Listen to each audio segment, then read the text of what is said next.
The fire burns low tonight. And this is not a short tale. This is the full telling of the Seiren, Act 2. So sit, traveler, and listen. Chapter 6. Kaylee. Wulfgar's voice floated gently into her dream. Soft, familiar, welcome. She was smiling before she even knew why. She was running after him through the woods, laughter spilling freely from her chest. Sunlight filtered through the branches above, dappling the forest floor in warm gold. The earth beneath her feet was firm and alive, each step sure, grounding her. Home. Mama was there, back at the house, cooking dinner. She could almost smell it, fresh bread and herbs carried on the breeze. Papa worked the field just beyond the fence, ever valiant, guiding the 2 plough horses through dark, rich soil. Everything was as it should be.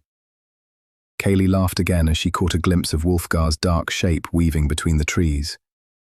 Then he vanished, just as he always did, leading her onward, toward the sheep that had gone astray.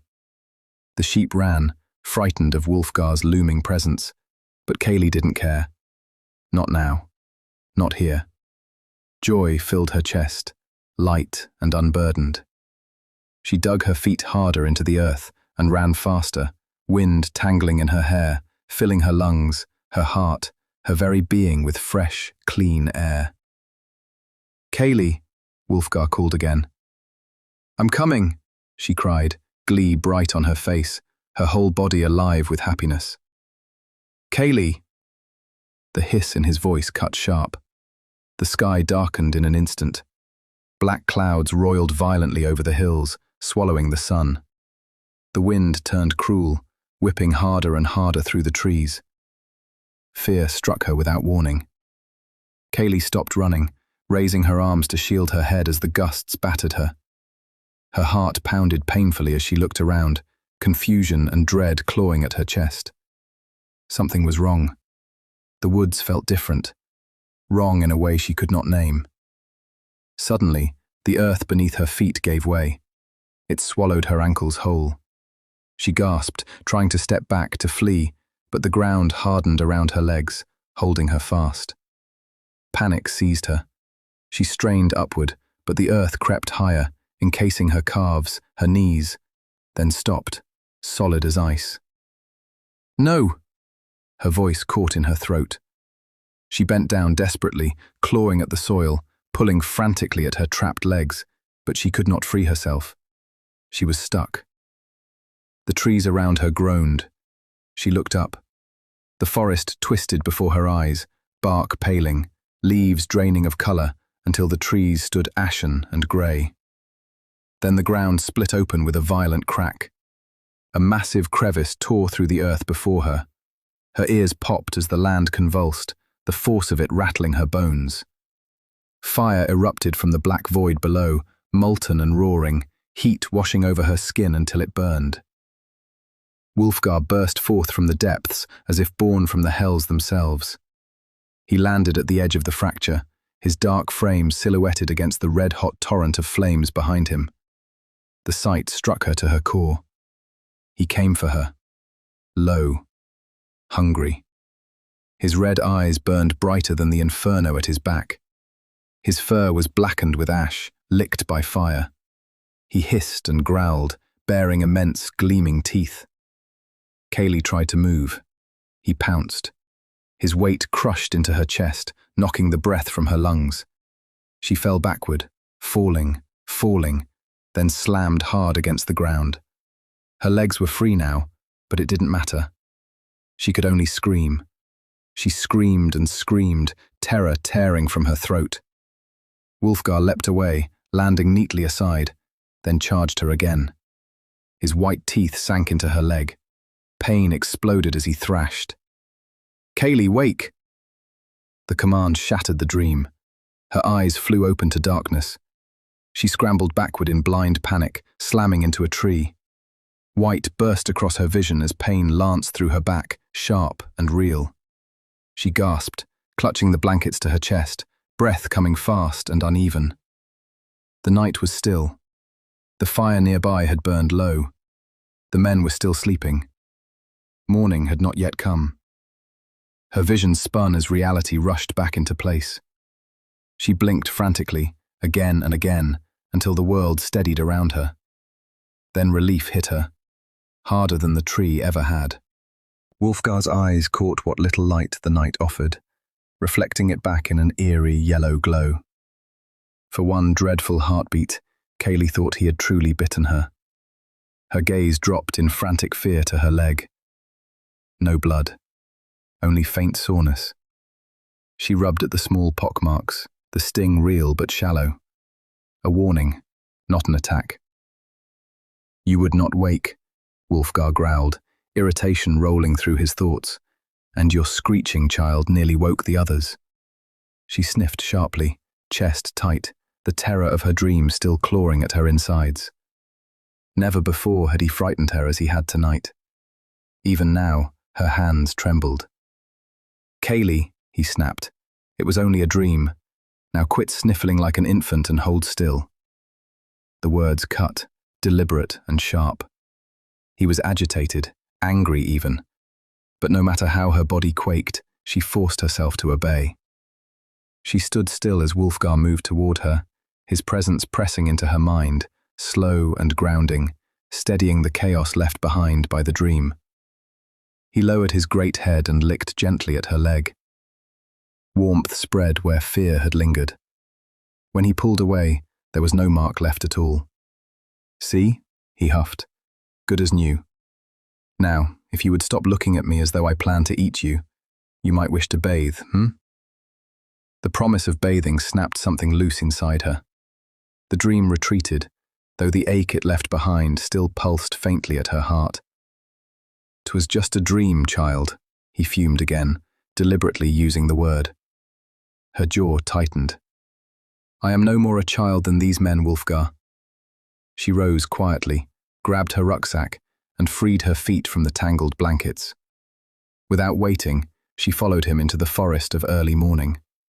The trees loomed tall and close, the air cool and damp, the world still holding its breath before dawn. Wulfgar led her silently, stopping now and again to scent the air, to feel the earth beneath his paws. "Trolls have passed through here in the last few days," he warned. "They are no longer near, but be mindful." She nodded, senses sharpening as she followed, eyes moving constantly. Soon the trees thinned, opening onto a narrow river. The water slid past like thick oil, dark as the bottom of a well. The bank was scattered with small, rounded pebbles, muted colors catching what little light remained. This would do. "Be quick," Wulfgar instructed. "We must return before you are missed. I have no desire for the Elven to find you in an improper state." With that, he turned away and vanished into the forest, his presence withdrawing just enough to give her privacy. Kaylee did as told. She slipped out of her clothes by the riverbank, the cool air raising gooseflesh across her skin. A shiver ran through her as the damp breeze kissed her bare flesh, tightening her nipples and stealing a soft breath from her lips. The wind was gentle, but it carried the river's chill with it. She moved carefully over the stones, testing each slick surface before trusting her weight to it, until she reached the water's edge. She dipped a toe in first. Cool, refreshing. She stepped into the current, placing her feet with care as the water climbed her legs. It was cool without being cruel, soothing against the lingering warmth of the night. The river deepened quickly. She waded until the water brushed her shoulders, then dipped beneath the surface and rose again, breath breaking free in a quiet gasp. She scrubbed her skin clean with a smooth stone taken from the bank, slow and thorough. Sweet cleanliness. She loved the feel of water over her body, the way it carried fear and sweat away alike. The moon was fading now, the sky shifting to deep purple, soon to bleed into red and gold. She turned back toward the shore. That was when the buzzing began. Sharp, sudden, tearing through her brow. She froze mid-step, lifting a wet hand to her eye. "Kaylee!" The call slammed into her mind with such urgency it stole her breath. She looked up. A troll burst from the forest. Trees bent and shattered beneath its charge, branches snapping and flying as the massive, green-skinned creature forced its way through. Before she could even draw breath, a dark blur followed. Wulfgar. He collided with the troll in a violent blur of motion. The creature swatted at him with long, taloned arms. Wulfgar dodged and landed hard upon the rocky shore, his back legs digging into the pebbles. Stones clinked and scattered like dust beneath his weight. "Run, Kaylee!" The troll lunged, wrapping one enormous hand around Wulfgar's waist, fingers nearly meeting around his powerful body. Wulfgar twisted sharply and bit deep into the creature's slick, slimed skin. The shriek that followed was unnatural. With a savage wrench, Wulfgar tore the arm free. Blue-green blood splashed the ground. The severed limb hit the stones with a sickening thud. Wulfgar flung it aside and charged again without pause. Kaylee's breath caught in her throat. The monster was twice her height easily, all long, stick-like limbs, more tree than flesh. Vines and leaves tangled through its hair, its thin body deceptive beneath the power of its jaws. Wulfgar was knocked aside, rolled, then surged back into the fight as another troll crashed through the forest. The ground shook. Kaylee's ears twitched beneath her hair. Something else was wrong. The water behind her stirred. She spun instinctively, arms flying up to cover herself, every nerve screaming. It towered over her. Dark, placid skin slick with river water. Near-grey eyes fixed on her with hollow delight. Weeds trailed from its warped head and back. Water dripped from its body in heavy drops, splashing into the river and breaking its gentle flow. Its mouth stretched into a grotesque grin, rows of yellowed teeth bared. It sighed, almost happily. Then it reached for her. "Kaylee, no!" Wulfgar's voice thundered through her bones. She couldn't run. There was nowhere to go. She had nothing to fight with. Scream. The thought almost made her laugh in terror. What good would that do? Wulfgar was already locked in battle again. Another troll had seized him from behind while her attention had turned. "Scream, child!" he roared, fury and desperation twisting together. Fear finally took her. Not the distant, crawling fear of a bad dream, but the kind that steals time itself. The kind that empties the world until only instinct remains. Kaylee drew breath and screamed. It tore free from her throat, raw and unrestrained, as though something inside her had split open. The sound shattered outward, ripping through the quiet morning. The troll recoiled instantly, its massive hands flying up to clamp over its ears. It staggered, howling in sudden agony. Kaylee folded inward on herself, arms wrapping tight around her body, fingers digging into her own skin, as if she could hold herself together through sheer force. Her legs shook. Her teeth chattered. "I should have learned to fight," she thought wildly. "Father tried. I didn't listen. I didn't learn enough." Helplessness burned through her chest. "Trust me," she told herself, clinging to Wulfgar's presence like a lifeline. "Trust Wulfgar. He has a plan." If she screamed loudly enough, if she screamed hard enough, Dante and the men would wake. They would come. They had to. "Harder, Kaylee." Wulfgar's voice cut into her mind, ragged with strain. "Higher." She sucked in a desperate breath, lungs screaming in protest, and forced the sound upward, sharper, thinner, higher-pitched. The scream changed, slicing instead of roaring. The troll reeled. Then something struck her. It came from nowhere and everywhere at once. Kaylee jolted violently as a searing sensation lashed through her body, starting at her toes and racing upward, exploding behind her eyes. Her spine arched. Her arms flew out to her sides, fingers splayed wide, no longer under her control.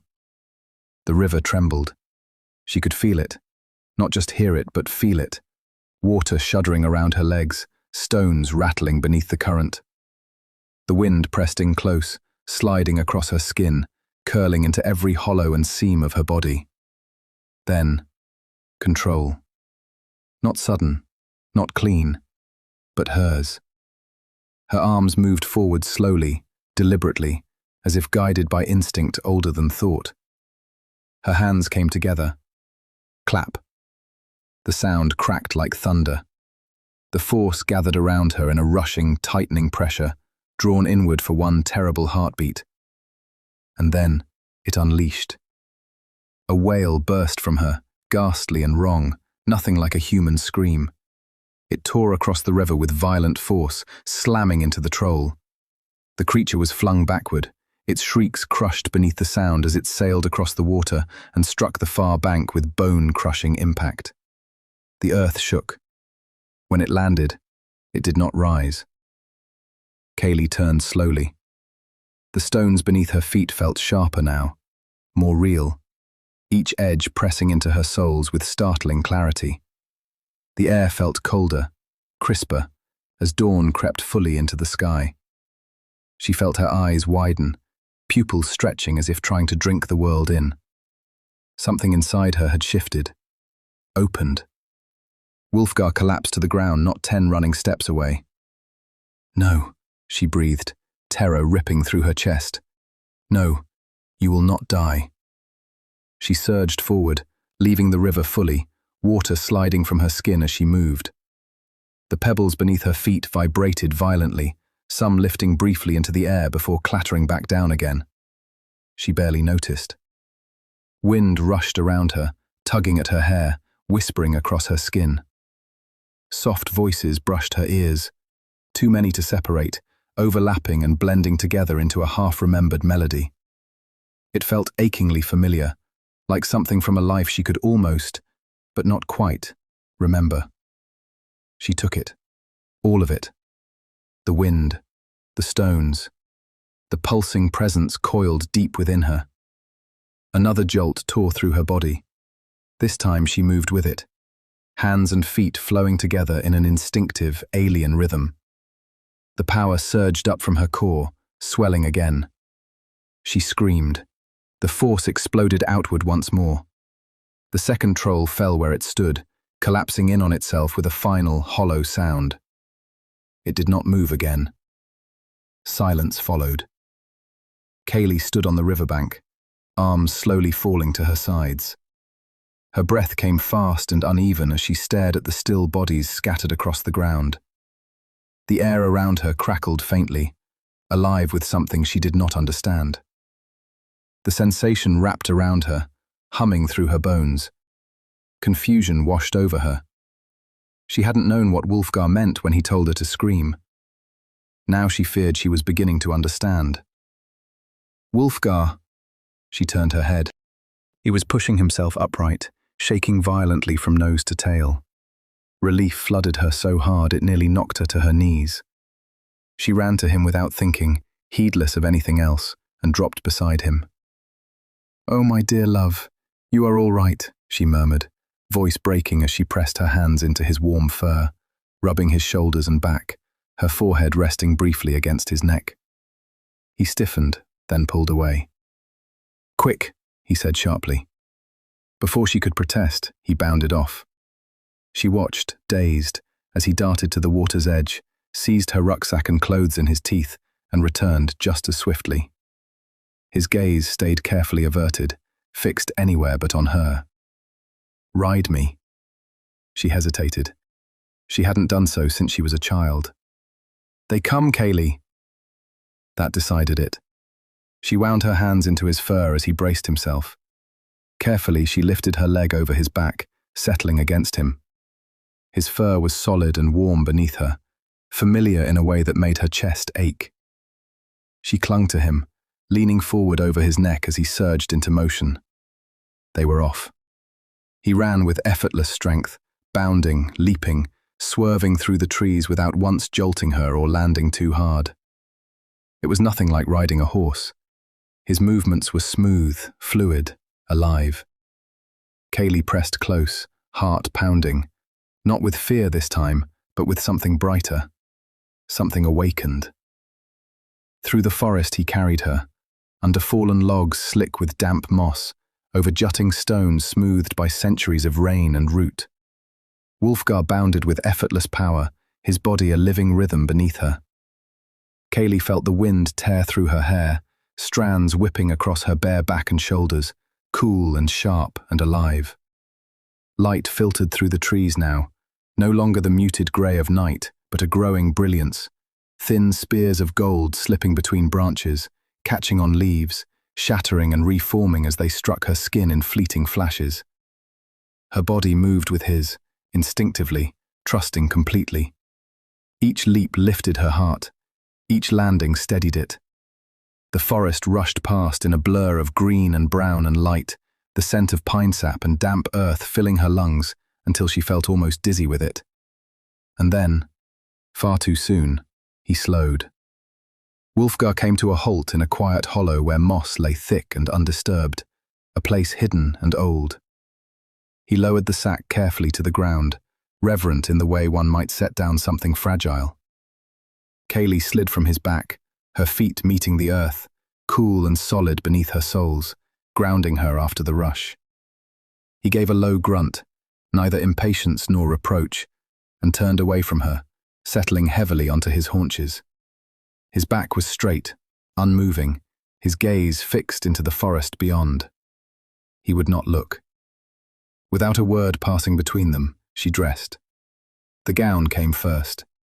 Deep blue, so dark it nearly drank the morning light, yet when she moved it shimmered softly, like water beneath a moonless sky. The fabric slid over her skin with a whisper, cool and smooth, settling against her form. A slit ran up to her calf, practical and deliberate, made for riding and movement. Next came the doublet, buttermilk in colour, pale and simple. She slipped it on slowly, feeling the weight of it settle against her chest and shoulders. It fit perfectly, too perfectly, and the thought struck her unbidden. Would this truly stop an arrow? Some garments carried more than thread and cloth. Magic wove itself quietly into the world, hiding in plain sight. Perhaps this was one of those things. She hoped it was. From the sack she drew a silver chain. Her breath caught. Her birth mother's. She let it pool in her palm, thumb brushing over the golden amulet, its surface worn smooth by time and touch. It would not blend with her gown, not truly, but she lifted it anyway, reverent, and slipped it over her head. She tucked it beneath the fabric, close to her heart, where it warmed quickly against her skin. Only then did she breathe again. Her fingers fumbled briefly through the sack before finding the comb. She drew it through her hair, long, steady strokes, grounding herself in the simple act. She took care then, more than usual, braiding her waist-length hair carefully around her ears, letting the rest fall loose down her back. When she was done, her elven heritage lay hidden once more, veiled by dark silk and intention. The slippers came last, fine, silken blue, light as breath. As she slid her feet into them, gratitude welled in her chest so suddenly it surprised her. Her mother had always wanted her to look her best, always prepared, always protected. When she finished, she straightened and let Wulfgar know. He turned. "Very fine," he said. She smiled, just for a moment. Then the weight of what had passed crashed back into her. Her spine straightened. Her smile faded. She met his gaze with sudden intensity. "How did you know?" He cocked his great head to the left, ears twitching. "How did you know what I could do, Wulfgar?" He shook his massive head slowly, as though weighing how much to say. "Your birth mother was able to do such a thing," he answered at last. "I had seen her do it once, just before what happened." Kaylee moved closer and sank to her knees before him, the moss cool and springy beneath her. The trees loomed high around them, ancient and watchful, their branches knitting together to shield this moment from the world. His eyes avoided hers. "Wulfgar." She lifted her hands, touching the side of his jaw, gentle and sure, coaxing him to look at her. "You must tell me. If you know why I did what I did, why it was needed to keep us alive. There is no shame. Slowly, reluctantly, he met her eyes. For one heartbeat, they burned crimson red, raw, unguarded, before fading back into the familiar amber that always wrenched at her heart. Dawn crested the horizon then, light catching in them like fire behind glass. "Come," he said quietly. "I will tell you little on our way back to camp." She gathered her things and climbed onto his back once more, movements graceful despite the storm inside her. Her fingers twisted into his fur, clutching the rucksack just as he moved forward again, slower this time, gliding rather than bounding. "Your name wasn't always Kaylee," he began.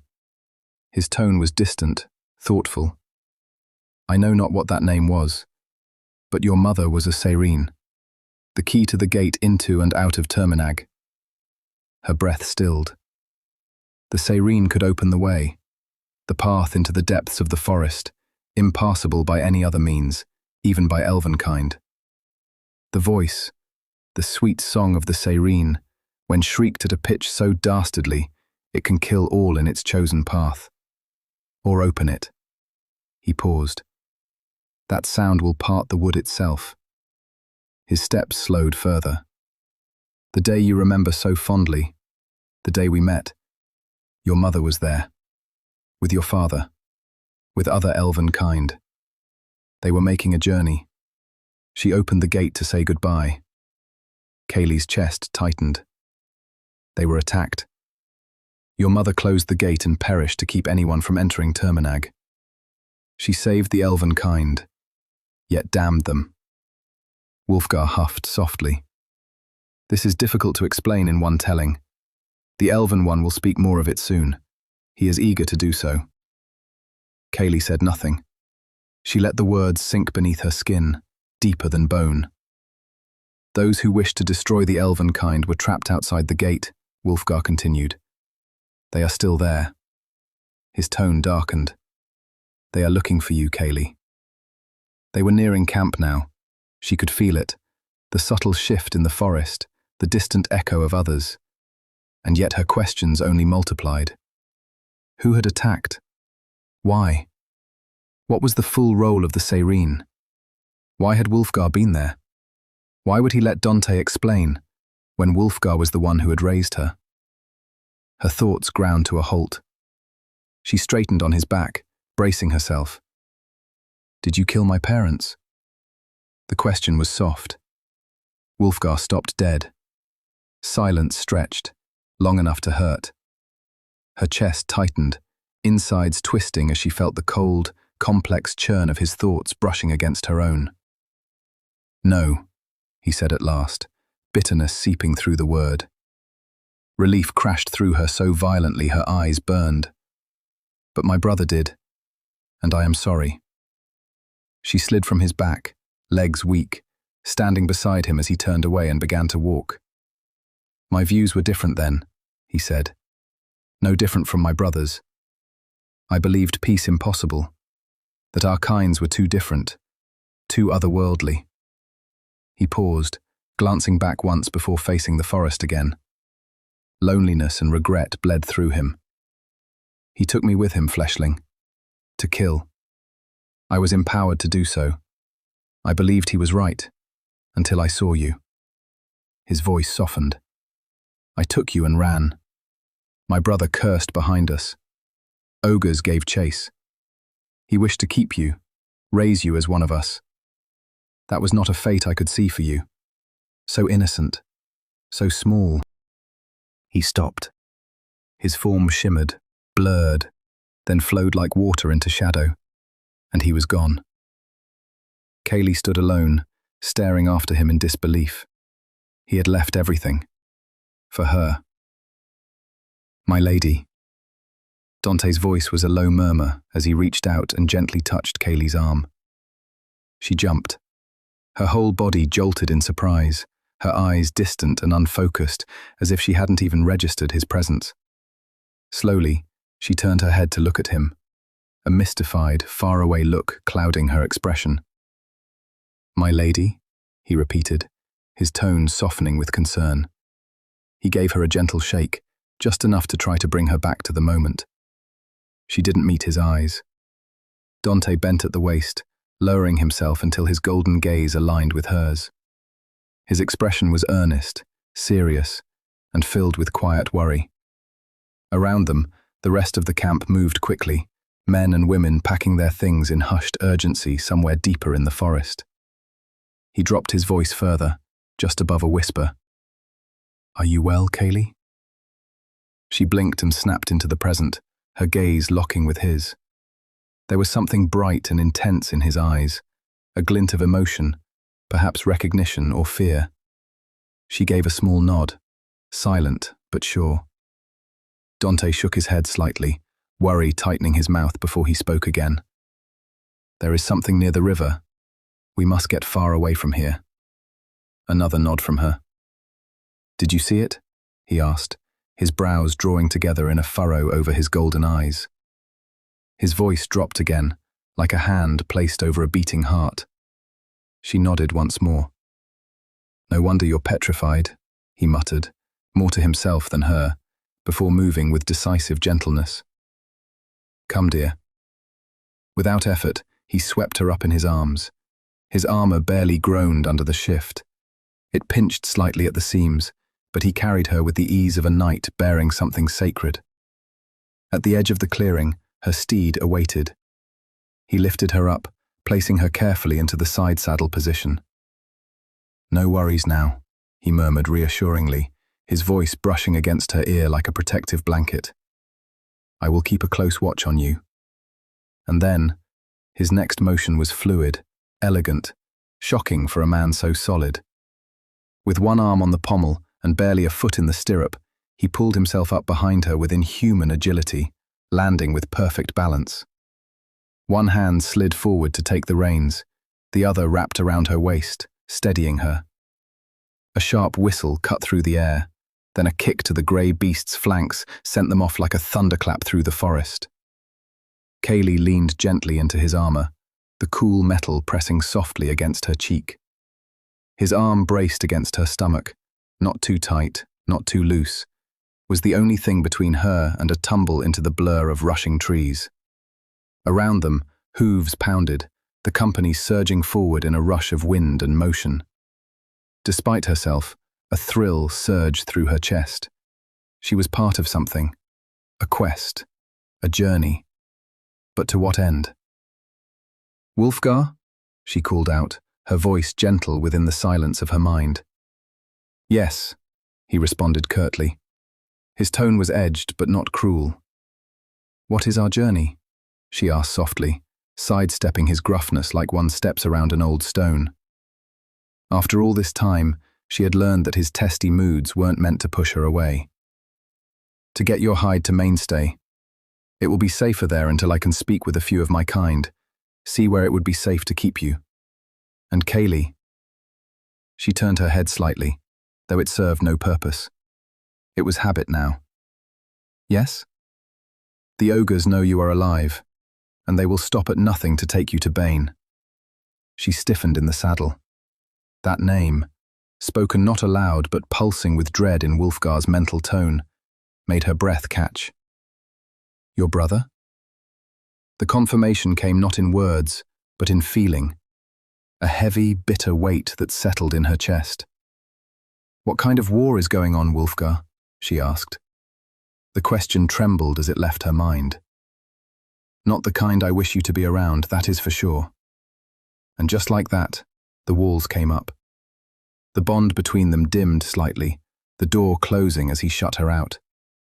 So she turned to Dante, her voice returning to her lips, soft and human once again. "Dante, I've wondered something. About how you look for home.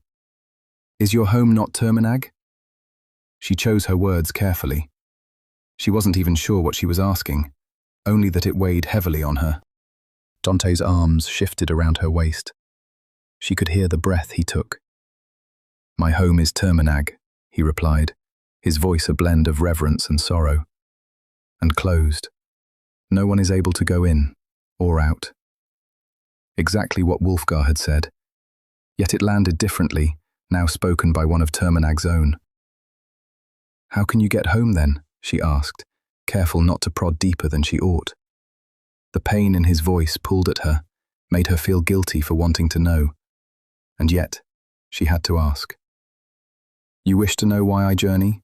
Why I strive tirelessly for what I seek?" His voice dipped, his arm tightened around her. Another fallen tree rose ahead. He braced, then the horse launched into the air. She held her breath. And then they landed again, soft, seamless. She tried to turn her head to glimpse his face, her mind reaching to fill in the unseen. But instead, what she noticed was the warmth of his breath against her cheek. Her body flushed, her heart fluttered. Something deep inside her stirred. It wasn't lust, at least not entirely. It was curiosity, aching and untamed. He smiled behind her, and she felt it like a current down her spine. Then she turned forward again, grounding herself. "Not now." "I shall start from the beginning," Dante said, his breath still steady despite the rapid motion. His voice was a balm, smooth and honey-warm. He held her like she was made of glass, and yet there was nothing fragile about the story he carried. She could lose herself in that voice, its timbre, its grace, but she held firm. There were things she needed to know. Others around them were listening, watching. She straightened slightly in his arms. She was still a stranger to most of them, and such closeness, such ease, felt premature. Or did it? She tucked the thought away for now. "For it is from the beginning I like to remember," Dante began, his voice taking on a slower, almost reverent cadence.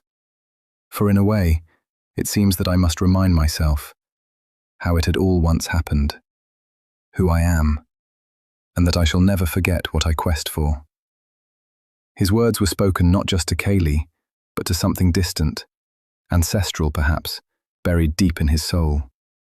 His tone held the weight of generations, as if the story itself was sacred. She could feel the way his chest rose behind her with each breath, steady and deep, like a great bellows feeding the fire of old memory. "From the very first birth of the world," he continued, "many came forth from this earth. You see, it is how the Elven tell the story of the birth of the races." Kaylee's breath slowed, unconsciously matching his. The human, the ogre, the troll, the animal, the beasts of all different nature. First created before all of these was the demon, and her twin sister, an elven. They looked alike in many ways, nearly identical, but the evil seed that grew in the demon could not be set aside, could not be thwarted. His voice dipped, and she could hear the sorrow beneath it, ancient, worn like a scar. "The sisters loved each other," he said, softer now, "and they birthed children into this world. Some with men they loved, some with men who passed like wind through the veil, returning to the next world." Kaylee imagined these sisters, celestial and tragic, straddling the edge of creation. The first of their children, Dante said, lived together in their home, Terminag. It was a place of wisdom, of peace and harmony, a sanctuary where all races came together as one.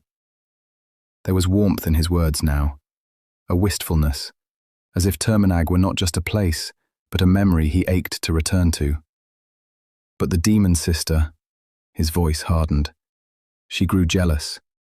Her sister's children were more beautiful than hers, lighter, brighter.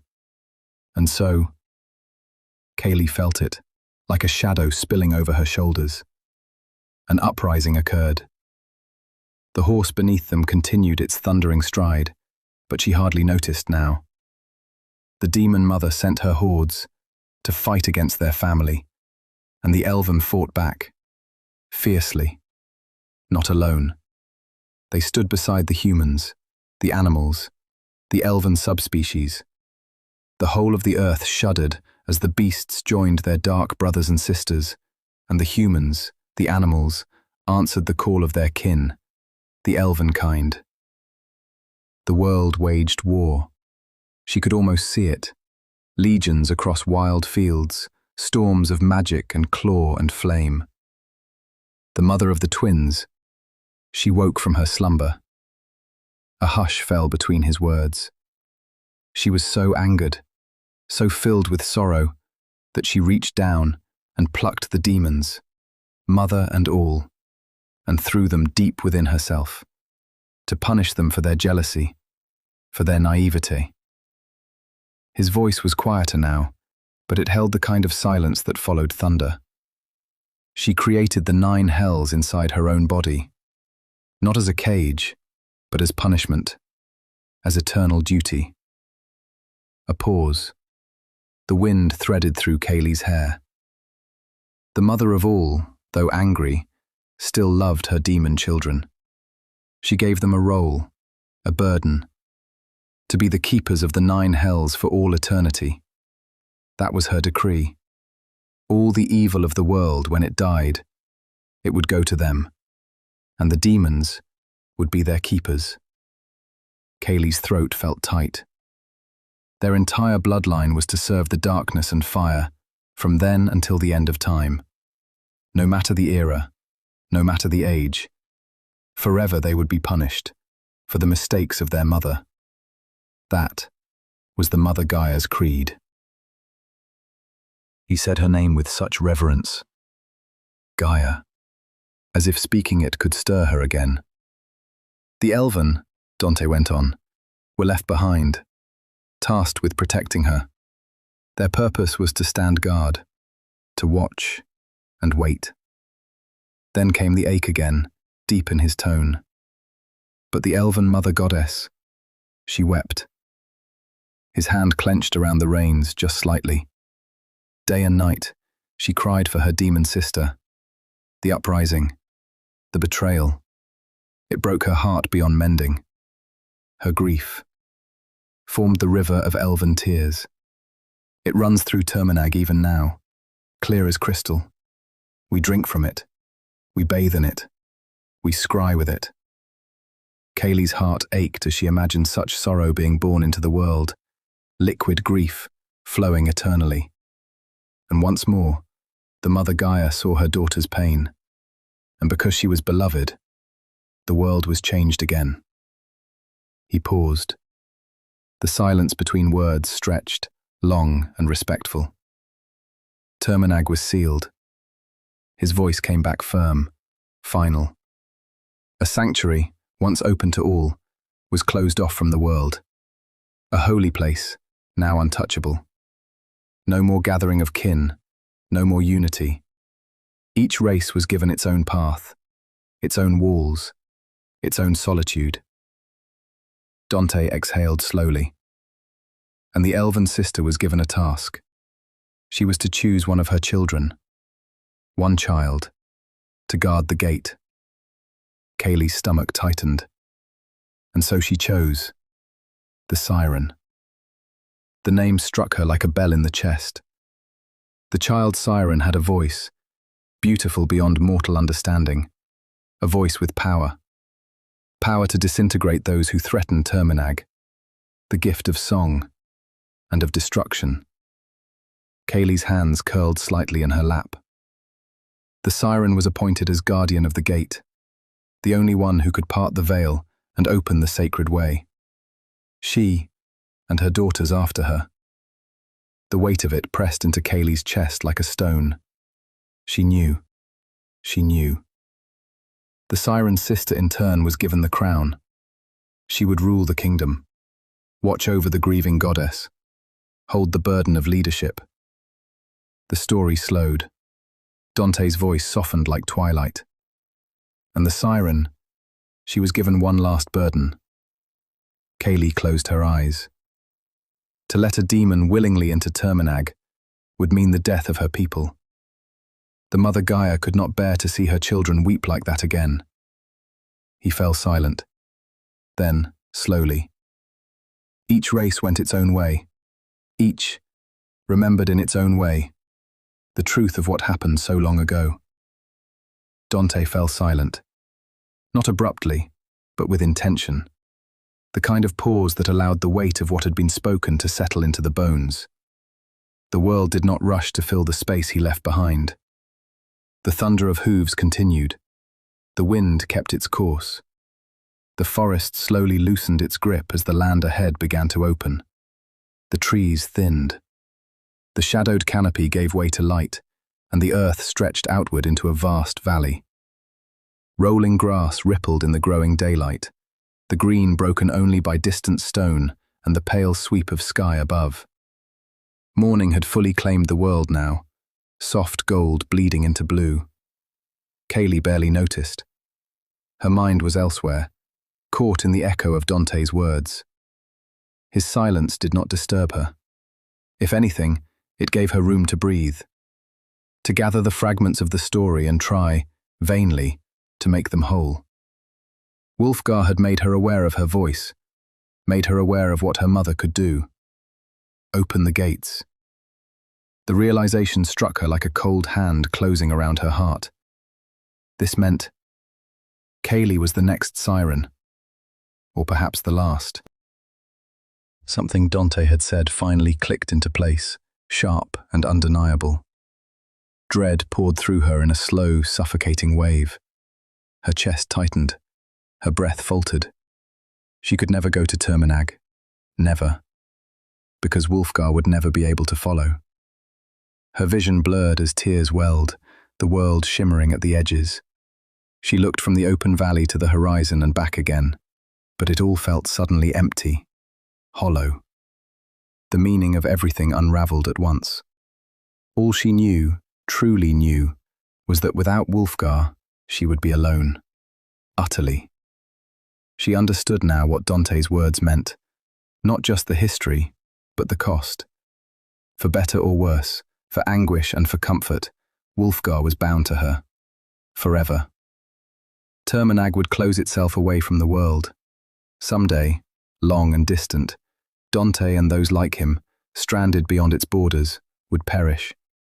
The elven kind would fade into myth, forgotten, lost, left to prosper or perish on their own.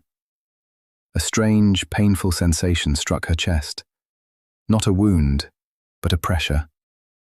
A deep, internal ache that made her breath come short and uneven.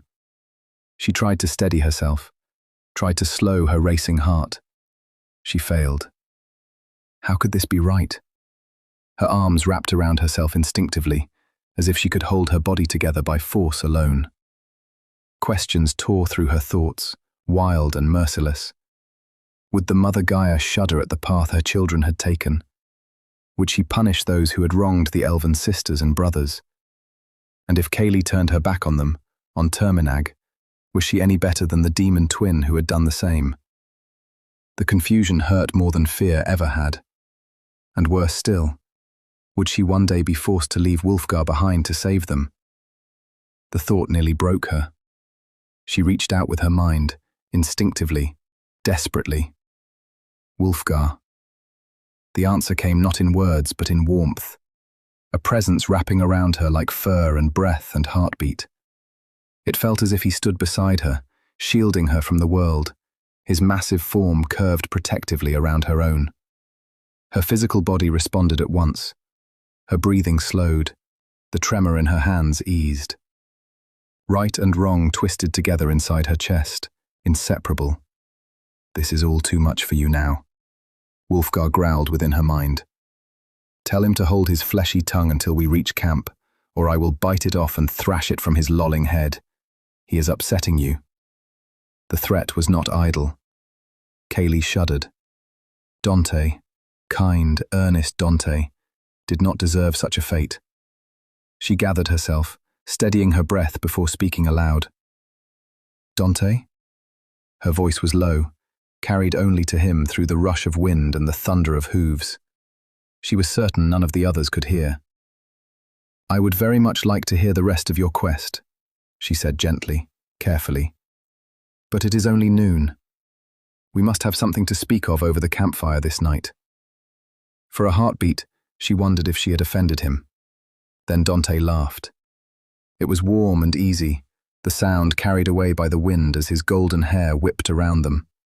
He nodded, smiling down at her, and she could imagine the familiar creases at the corners of his eyes, those marks that made him more handsome when he smiled than when he stood stern and armored. "As you wish, my lady," he said, amusement threading his tone. Kaylee exhaled slowly. The tightness in her chest eased, replaced by something gentler, lighter, the warmth of shared laughter, however brief. She sighed, leaning back into the steady strength behind her. For now, that was enough. Night came slow. They had stopped only once to feed and water their tiring steeds. Kaylee would indeed ride her own horse the next day, for Dante's was starting to tire. They spoke little as the land passed them by. Such strange things were outside of the sheltered little cove that Kaylee had lived in all her life. The trees grew bigger and smaller, then bigger once more. The grass and odd color of stones and earth. The light did not fall all at once. It thinned gradually, as if the day itself was reluctant to let go of them. Shadows stretched long across the uneven ground, clinging to the legs of their horses before slipping away behind them. The sky dimmed in layers, blue surrendering to bruised violet, violet deepening toward the first hints of night. The horses moved with a quiet persistence, hooves striking earth in a steady rhythm that seemed louder in the growing stillness. Dante's mount labored more with each passing mile, its breath heavy and damp in the cooling air, and Kaylee felt the weight of that fatigue settle into her chest. Tomorrow, she would ride her own horse. The decision had already been made, carried silently between them, another small adjustment demanded by the road. They spoke little, not from distance, but from something closer to reverence. The world beyond Kaylee's sheltered cove unfolded around her in slow, bewildering waves. The land refused to stay consistent, refused to conform to the quiet expectations she had carried with her. Trees rose in towering clusters, their trunks thick and ancient, before thinning abruptly into younger growth, only to swell again into dense, looming canopies. Each change felt deliberate, as though the land itself were testing her gaze, asking her to truly see it. The ground beneath them told its own story. Grass shifted in hue from soft greens to darker, wilder shades, broken by stones of unfamiliar color, reds, greys, and strange earthen tones she had no names for. Even the soil seemed different here, rougher somehow, as if it had never known the careful tending of human hands. Kaylee watched it all pass in quiet awe. Every step forward carried her farther from the only world she had ever known, and though she did not speak the thought aloud, she felt it settle deep within her. There would be no turning back to the girl who had lived in that cove. The road was already changing her, mile by mile, breath by breath. Above them, the first stars began to pierce the darkening sky, small, distant, and unblinking witnesses to their passage. The night did not rush them. It simply followed, patient and inevitable, wrapping the land in its cool embrace as they rode on. When they did finally stop, it was yet again in a wooded area. But these woods had many rocks and crags scattered about its perimeters. The halt came gently, without command or urgency, as though both riders and horses sensed it at the same moment. The forest closed in around them, its presence heavier here than before. Stone jutted up from the earth in uneven spines, dark shapes half buried beneath moss and shadow, giving the land a rugged, almost defensive posture. The trees were thicker in this place, their roots twisted and exposed where rock denied them depth. Some clung stubbornly to narrow patches of soil, growing at odd angles, their branches bent and scarred by years of wind and weather. Others rose straight and tall from pockets of earth nestled between stone, their leaves whispering softly overhead as the night air moved through them.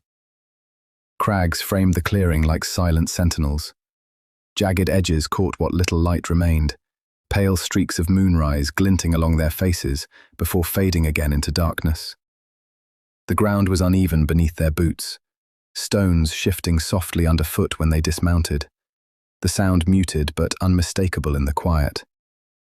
Here, the air felt different, cooler, heavier, carrying the mineral scent of exposed rock mixed with damp earth and pine. It pressed close to the skin, settling into lungs with every breath. Kaylee became acutely aware of the space around them, of the way sound traveled differently here, swallowed quickly by stone and foliage. This was not the gentle woodland she had imagined when she thought of forests beyond her home. This place felt older, less forgiving. The horses were tended first, their movements slow and tired, ears flicking at every unfamiliar noise. Even as they fed and drank, their bodies remained tense, muscles tight beneath the skin, as if the land itself kept them alert. Kaylee ran her hand along her horse's neck, feeling the warmth there, grounding herself in the simple, familiar rhythm of care. Shadows deepened between the rocks, pooling in the spaces where the eye could not quite follow. The woods seemed to lean inward, not threatening, but watchful, patient. They had stopped for the night, but rest here felt provisional, borrowed from a land that had not yet decided whether it welcomed them. They briskly set up the tents, for a rain had started to drizzle late in the evening. The tents were tan-colored triangle shapes. Two large sticks that one of the men had went into the wood to gather were stuck in the ground to hold up either end, while a string tethered the long ends out to give the structure stability. The rain came softly at first, more a whisper than a downpour, a fine mist that clung to hair and cloaks and darkened the earth beneath their feet. It carried the scent of wet leaves and stone, cooling the air and dampening the forest floor as twilight gave way fully to night. The tents went up with practiced efficiency. Tan canvas unfurled against the dim light, its surface already darkening where droplets collected and ran in thin, wandering lines. One of the men disappeared briefly into the trees, returning with a long, sturdy branch stripped of smaller limbs. It was planted firmly into the ground, pressed down until the earth yielded and held it fast. Kaylee watched as the structure took shape, simple, functional, and surprisingly reassuring. The canvas was drawn taut, strings stretched outward and secured to keep the tent steady against wind and weather. Each knot was tied with care, each movement deliberate, as though the ritual itself carried a quiet promise of shelter. The rain strengthened just enough to be heard clearly now, pattering softly against canvas and leaves alike. The sound wrapped around them, steady and unintrusive, dulling the sharper edges of the forest. Shadows deepened beyond the small clearing, softened by the veil of rain that fell between tree and stone. As the last tethers were secured, the camp settled into a quieter rhythm. The land around them faded into a blur of darkness and sound, the world beyond the tents reduced to the hush of rainfall and the low rustle of branches overhead. For the night at least, they had carved out a small pocket of refuge. The horses were fed and tied beneath the overhang of rocks. A fire burned there as well, the tents nestled close to one another at the entrance to the overhang to further protect the horses from the rain and night air. Kaylee sat sheltered in the cocoon of rock and canvas, a cup of steaming rabbit stew cradled in her hands. Kruger had just caught and cooked it for them. The stone above formed a natural roof, uneven but sturdy, its surface darkened by moisture and age. The firelight flickered against it, casting soft, wavering shadows that danced along the rock face and spilled outward toward the tents. The horses shifted occasionally beneath the shelter, their movements slow and subdued, comforted by warmth and proximity. The flap of Kaylee's canvas tent was lifted so she could see the others. They sat much the same as she did, some with legs crossed near the fire, others leaning back against packs or stone, bowls balanced easily in their hands. Their faces glowed softly in the firelight, relaxed now, shoulders lowered as the strain of the day finally loosened its grip. She turned her bowl slightly, feeling the weight of it, the heat seeping into her palms. Steam curled upward, carrying the rich, earthy scent of the stew, clearing her head and settling something restless inside her. She took another taste. It was very good, for rabbit stew especially. She was certain Kruger had added herbs. What kind she could not say. The flavors were unfamiliar, outlandish to her senses, nothing she recognized from the sheltered lands she had known. Yet they blended well, warming and savory, lending the simple meal a depth she hadn't expected. For a moment, she simply sat there, surrounded by stone, fire, and quiet voices, listening to the rain whisper beyond the shelter. The cocoon held. The night pressed close, but did not intrude. "My lady?" Kaylee looked up. Dante was bent near her, one hand braced against the rock as he motioned politely, asking without words if he might sit beside her. She shifted, drawing her legs in and crossing them as he settled down next to her. He plopped beside her with an easy, graceful confidence, leaning back lazily on one arm. She found herself noticing him, his masculine, rugged appearance, the way he seemed entirely at ease in this rough place. "Yes," she replied. She remembered telling him earlier to continue his thoughts later in the evening. She had spent much of the day turning them over in her mind, still unsure what would happen to her, or what might yet conspire around her. In the end, she had decided it was wiser not to dwell on matters she could not control. Whatever was meant to unfold would do so in good time. All she could do was remain on the right path, whatever fate had set before her. "Do you wish to hear the rest of the tale?" he asked, his voice lazy and warm beside her. He twined his soup cup slowly around in his free hand as he spoke. He looked into her eyes. There was a spark there, something bright and wondering, that she remembered seeing only in children. Kaylee breathed lightly through parted lips, caught for a moment by the details of his face, then nodded silently. His smile followed, soft and genuine, making him seem much younger than she suspected he truly was. "I left off with the people remembering the legend in their own way, did I not?" She nodded again, blinking slowly, careful not to linger too long on him. He smiled once more, and this time she turned her head away, fixing her gaze on the fire. She lifted her bowl, took a sip, then lowered it back into her lap, aware of the way he was casually watching her, rain still clinging to her hair and skin. Without a word, he removed the dry cloak from around his shoulders and draped it over her own. She smiled faintly, glancing toward him and nodding her thanks.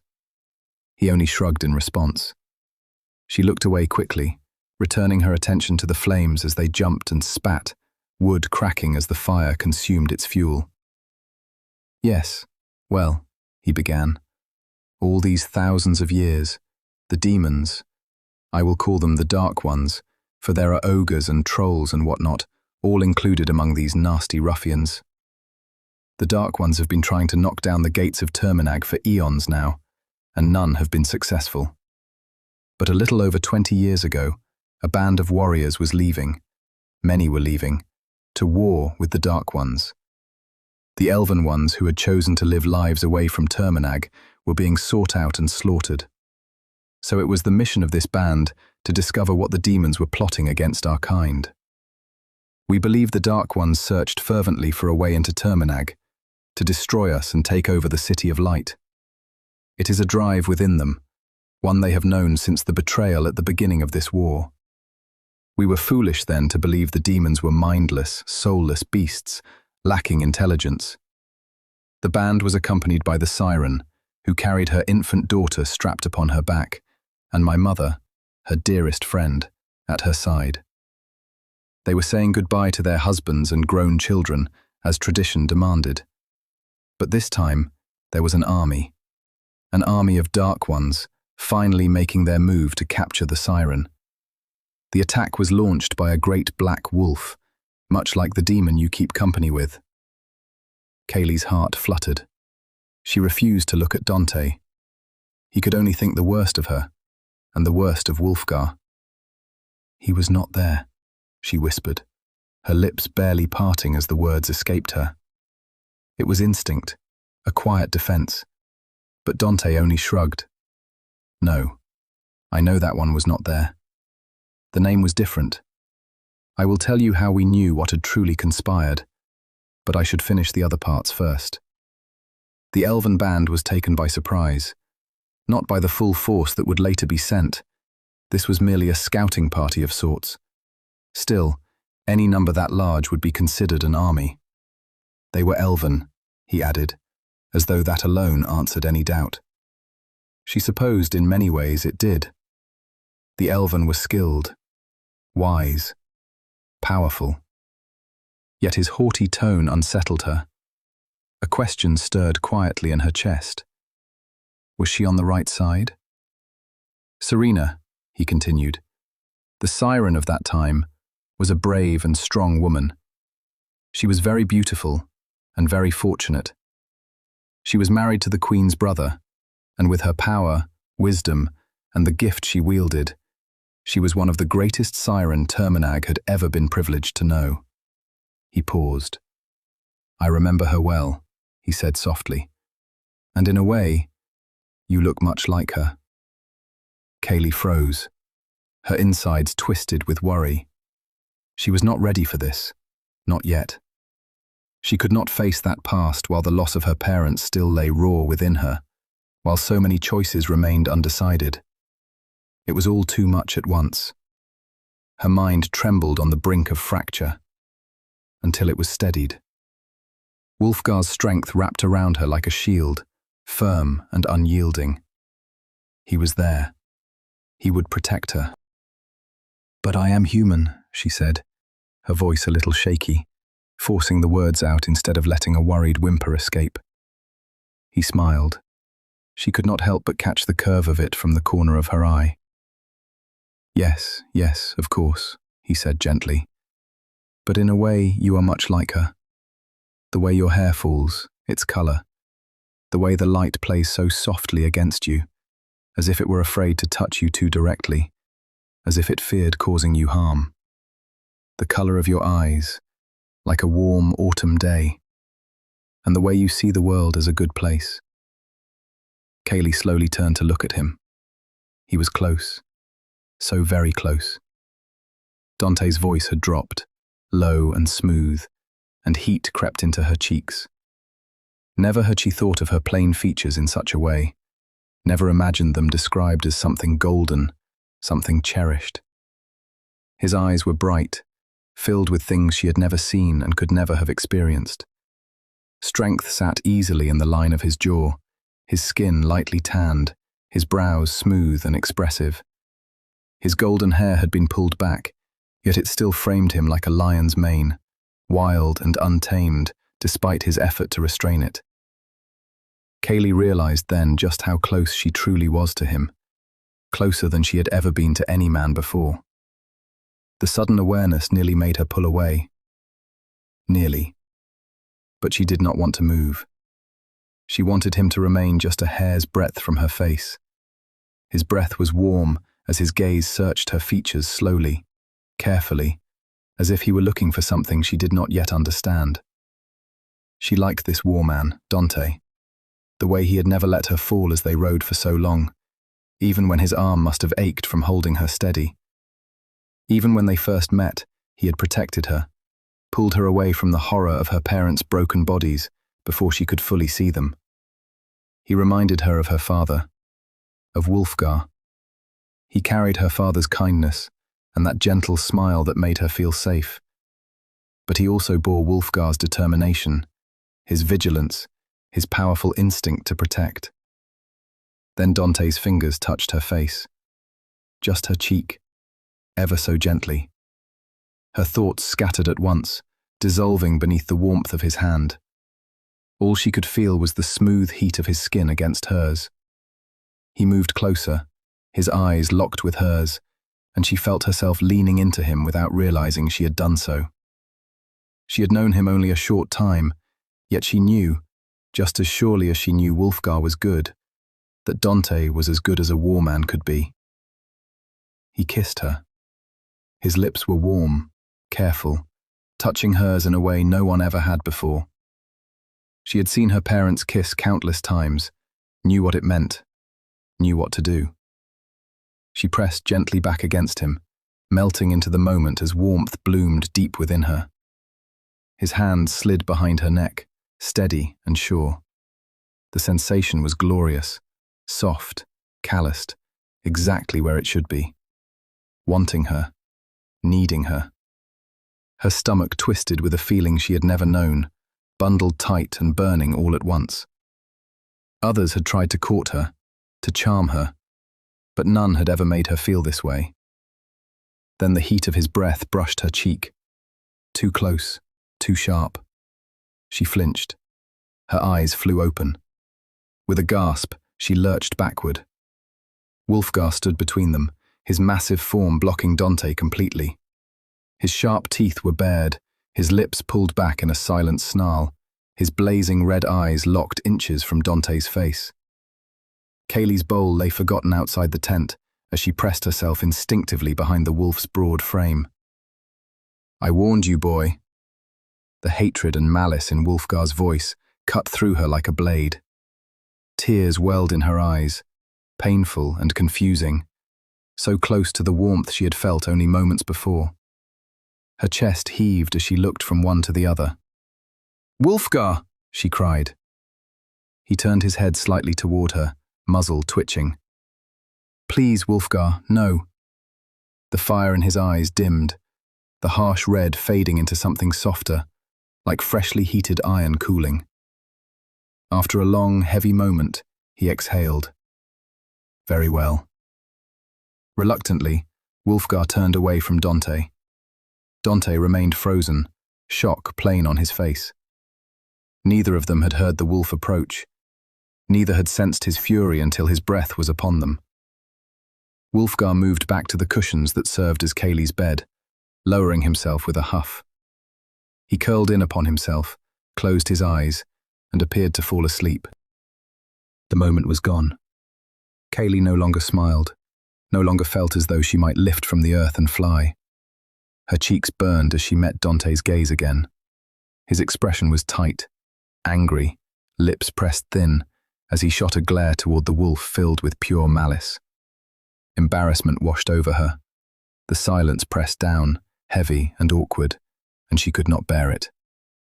"Forgive him," she whispered, glancing toward Wulfgar. He did not stir. "He only means to protect me, sometimes a little too much." She looked back to Dante then, hope flickering in her eyes. She did not want him to leave. He had so much more to tell her, and she had nearly forgotten that in the heat of the moment. He sighed, nodded once. When he looked at her again, the fire between them had died.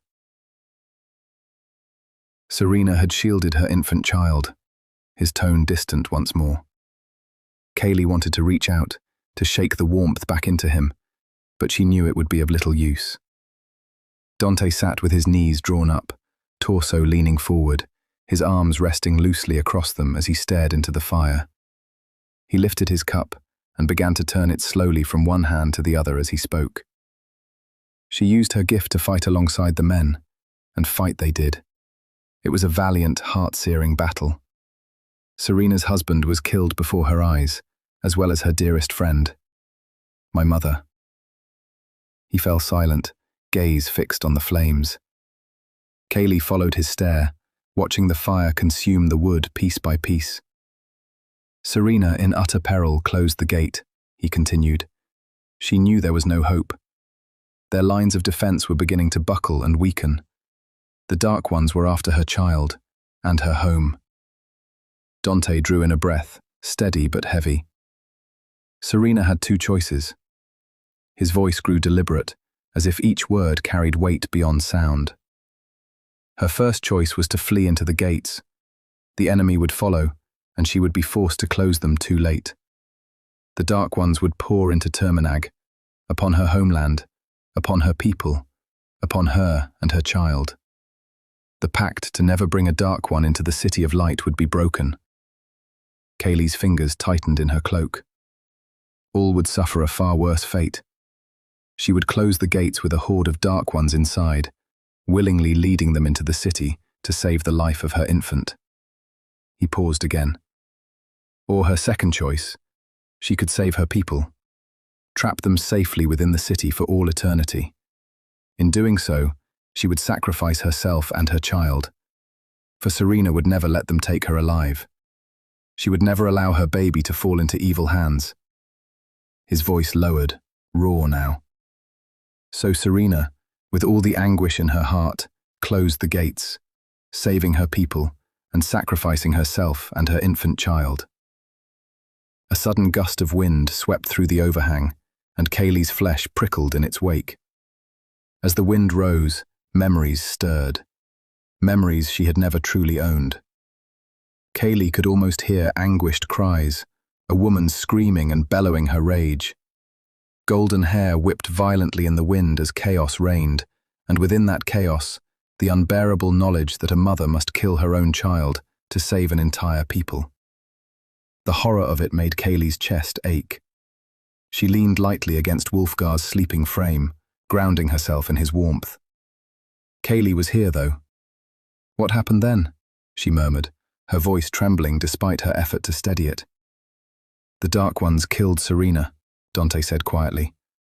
"The monstrosities. They defiled our people by murdering a Seiren. It is a crime beyond measure, but with their black hearts, they killed her." His fingers tightened around his cup. As she lay dying, she covered her baby, hoping the child might pass in sleep, close to her mother's bosom. It was a tragic day. None could ever enter Terminag again. He glanced briefly toward the fire. "That is where I found Kruger, on the battlefield of carnage weeks later. He lay among the dead, wounded, nearly blind with grief. He survived by eating mushrooms that grew where he lay, for weeks, until I came upon him during my journey home." Kaylee noticed Kruger shift then, settling deeper onto his cushion as he prepared for sleep. She wondered how heavy those memories must have been for him, to carry them all his life. "Was he the only survivor?" she asked softly. Dante nodded. "Yes, my mother was dead. There was nothing we could do for her but bury her. I nursed Kruger back to health, and together we buried them all. He told me of the horrors that had unfolded that day. They were outnumbered. He could not save the Lady Seiren." Dante's voice faltered briefly. Before he lost consciousness from his wounds, he saw the Seiren child beneath the lady. He knew Serena was dead. His lips pressed together. His face had lost its usual grandeur. He looked older now, paler.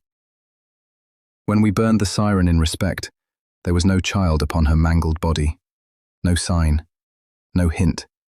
Only the sling the child had been carried in. The child was gone." Kaylee's breath caught. "After we buried the dead, we searched. We believed they had taken her. Our hearts mourned. We thought our people were doomed." He lifted his gaze, something faint stirring there.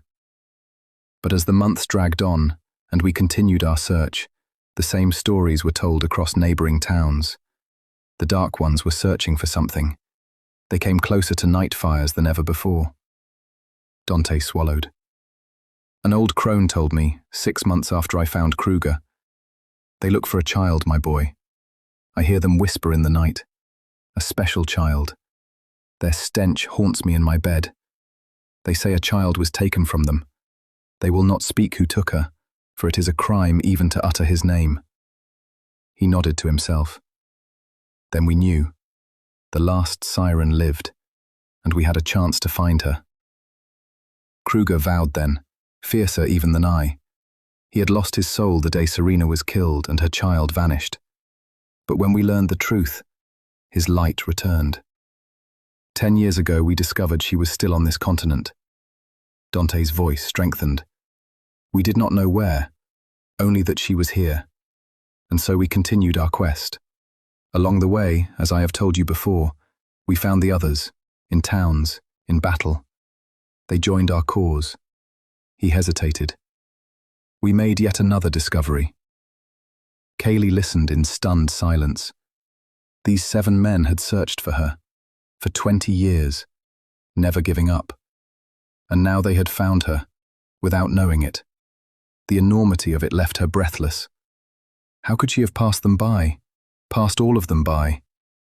Wulfgar stirred, his soft fur brushing her arm as he breathed deeply in sleep. She looked down at him, his dark, sleek form nearly unreal beside her. Everything was crashing together now, what she had always known, and what she was only just beginning to understand. Wulfgar had once told her this, long ago. Only now did she grasp its meaning. He had shielded her mind, kept her hidden from intruders, protected her from the dark ones who hunted her. He had entered her thoughts, become her other half, diverting the truth of who she was. Kayleigh's chest tightened. She wanted to tell Dante, desperately, to ease his burden. He had found what he sought. She was right there. They could save their people, silence the dark ones forever, end the suffering, end the hatred that tore the world apart. She was completely caught in the moment. Her pulse quickened, but then she remembered. Wulfgar. Kayleigh forced herself to breathe more slowly. She had grown swept up in the moment and had nearly forgotten him. She looked to where he lay now, sleeping soundly, seemingly oblivious to the tension that had just passed between her and Dante. Long ago, Wulfgar had given up his life to save hers. He had been loyal to her all these years, protecting her, keeping her alive. She owed him her life, her love, her devotion. And yet Dante deserved the truth. But telling him meant accepting that she could never go back. Perhaps she could open the gate once, but she knew she could not live beyond it. The Dark Ones would find her. Even if the war ended, the hunt would not. Not so long as they knew where she was, watching her every waking moment. Kayleigh sighed heavily. She was trapped between two worlds she owed allegiance to. She owed her birth mother both distance and devotion, to stay away, and yet to safeguard the people she had locked behind the gates. That was what her mother had strived for, even over the life of her only child. Her thoughts twisted painfully inward. Two sides of her warred against one another, neither willing to yield. But these ogres knew where the last siren was. Dante's voice pulled her back. She blinked, clarity returning to her eyes as she turned toward him. "The ones that came to my house?" she asked. He smiled, nodding slowly, hope flickering within him. "The ones who came to your house were scouts, likely searching for signs of what they sought." She knew that was not the truth. They had known she was there, and when they did not return, the others would travel on to Mainstay, to search the city itself. "We followed them to a small town not far from your home," Dante continued. "They burned it to the ground." Kayleigh stiffened. He noticed at once. "We believe most of the people fled," he added gently, trying to ease her concern. He thought she feared for the town, and she did. She hoped for the people of Quail. But she also knew that town had burned years ago and been rebuilt stronger than before. Their spirit would endure again. Her true fear lay elsewhere. The ogres were heading to Mainstay, to the castle, to the king. What would they do to search the city? What if they found her? She and Wulfgar could not go there. Dante watched her now, waiting, reading her face, gauging how to respond. "That is good to hear," she said softly, feigning relief. She looked down at Wulfgar, still sleeping peacefully. Lucky wolf. He did not have to worry about elven burdens, only his own. Dante patted her hand. "Yes, indeed." She smiled faintly, wondering if he might try to kiss her again, but he withdrew his hand. She felt the quiet sting of disappointment and lowered her gaze. "So you follow them," she said carefully, lifting her head again. "Hoping to learn their destination, hoping to find the last siren before they do, and whisk her away." Her tone was hopeful, almost encouraging. Dante's brow darkened. "More than that," he said firmly. "We will kill every dark one who hunts her. Then we will take her home. She must be with her people. They are counting on us. Even now, many believe she is dead, that there is no hope of ever opening the gates to welcome those locked out for so long." His voice gained strength. "But when we tell them the truth, that the last siren lives, hope returns. Some even rally to our cause. There are thousands of us across this land, and many others. There will likely be an army waiting at Terminag, on both sides. Some follow our path even now. He paused. We have sent word that we travel to Mainstay. Her unease deepened. Something would happen there. Wulfgar had said he would speak with someone, or something, to find shelter for them. Perhaps they should not go at all. It is a castle. You will be protected, Wulfgar bit out suddenly. Kaylee jumped, turning toward him, then realized he was not there. Do not attempt to touch him again. I will not be as kind next time. Men seek only one thing, elven or not, to be in the company of a woman.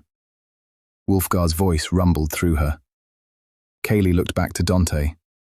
He was watching her closely, weighing his next move. Better not, she whispered. His smile vanished.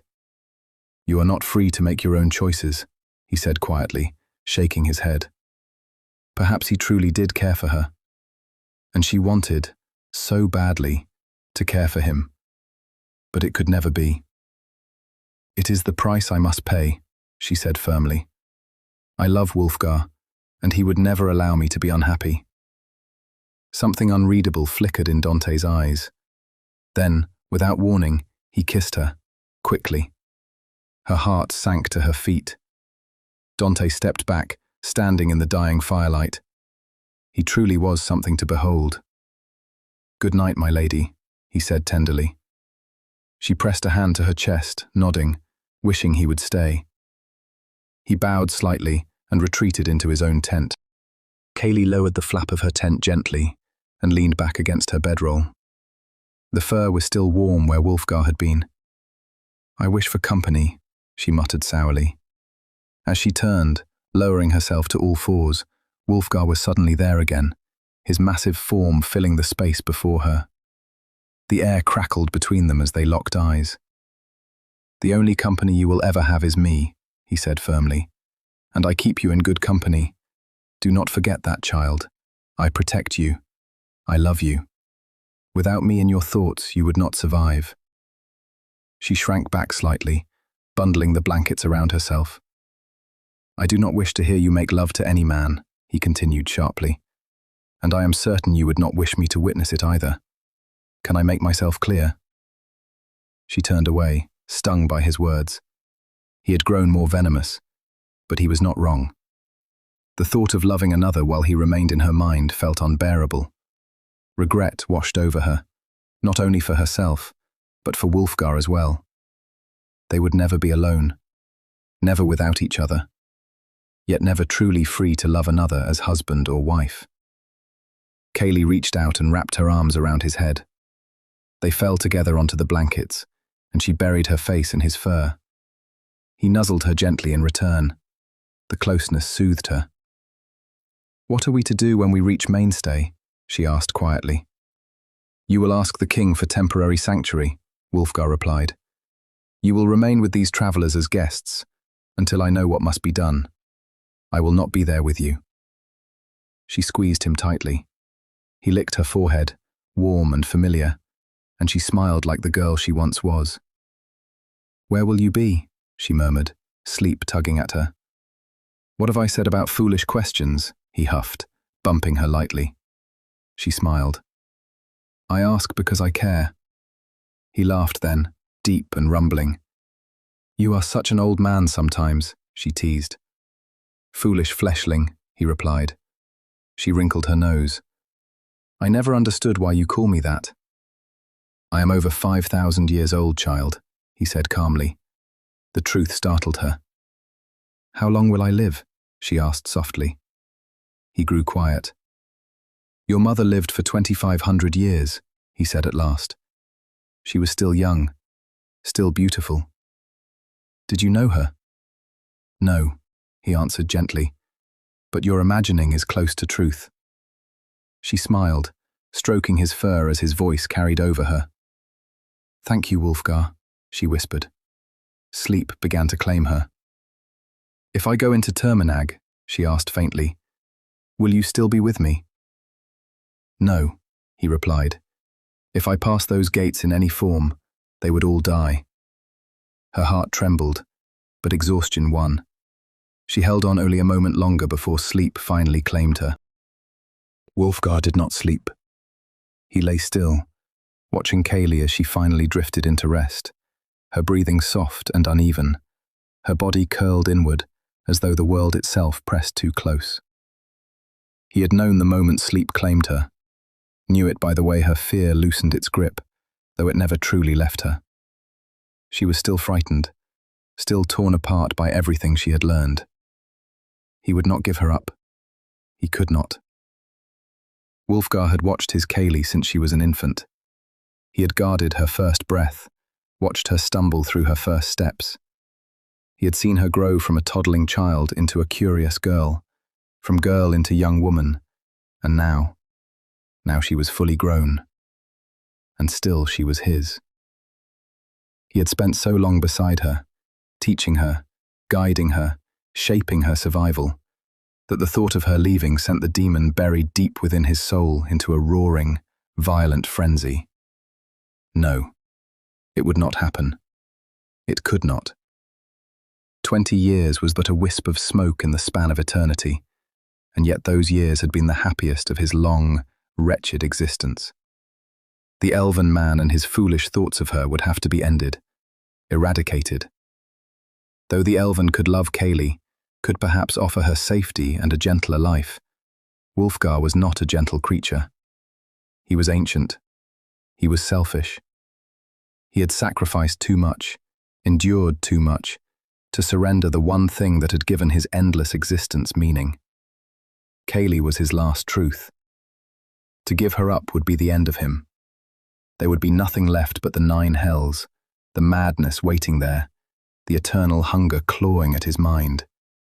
He would become what he once was, a weapon, a beast, a slave to destruction.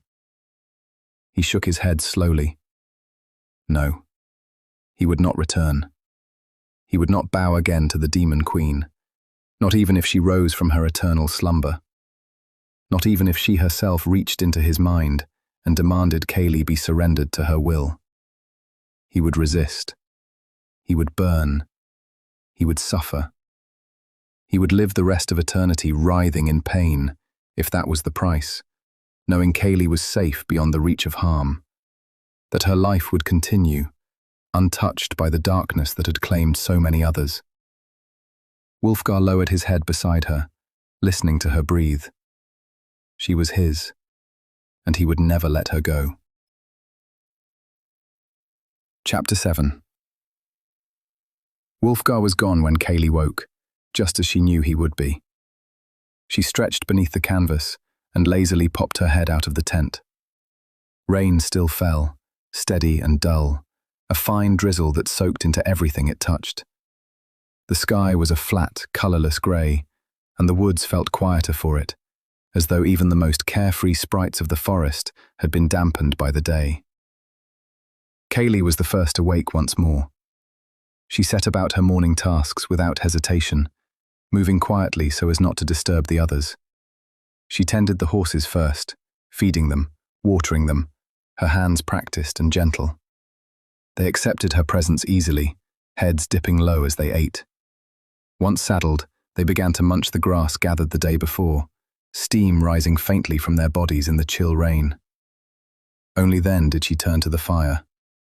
She prepared breakfast, coaxing the flames back to life, and took down her tent, folding the damp canvas with care.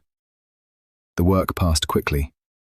She had always been good at keeping herself busy, especially when her thoughts pressed too close. As she worked, she hummed softly. It was a lullaby her mother had once taught her, a tune meant for moments of sadness or loneliness.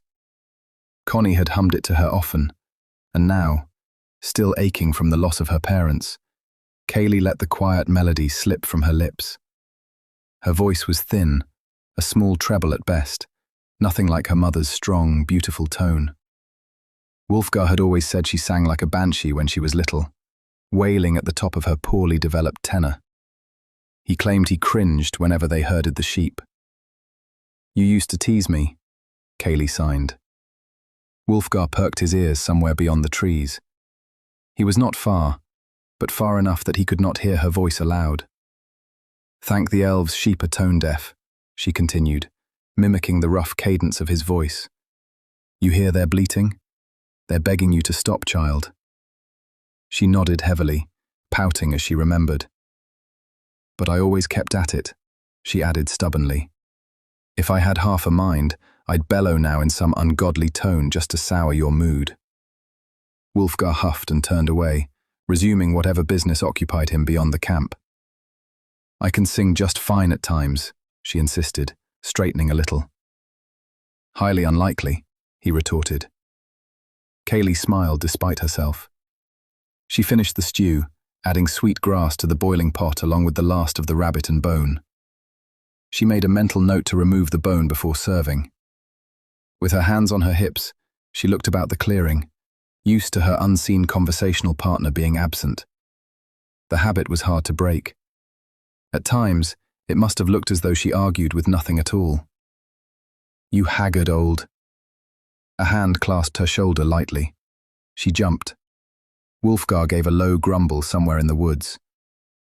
"Good morning, Kaylee." Kruger had come around the fire, bending down to breathe in the steam rising from the pot. "Ah," he said, inhaling deeply once more. "The last time I had a woman's cooking was so long ago." He glanced up at her sideways. "You may cook for us any time, my dear." He smiled warmly. "All of us need the warmth of a woman's touch now and then," he added, pausing as if weighing his words. "The mother knows we haven't had that in so long." Kaylee wondered how long it had been since he had felt such warmth, since he had known closeness, companionship.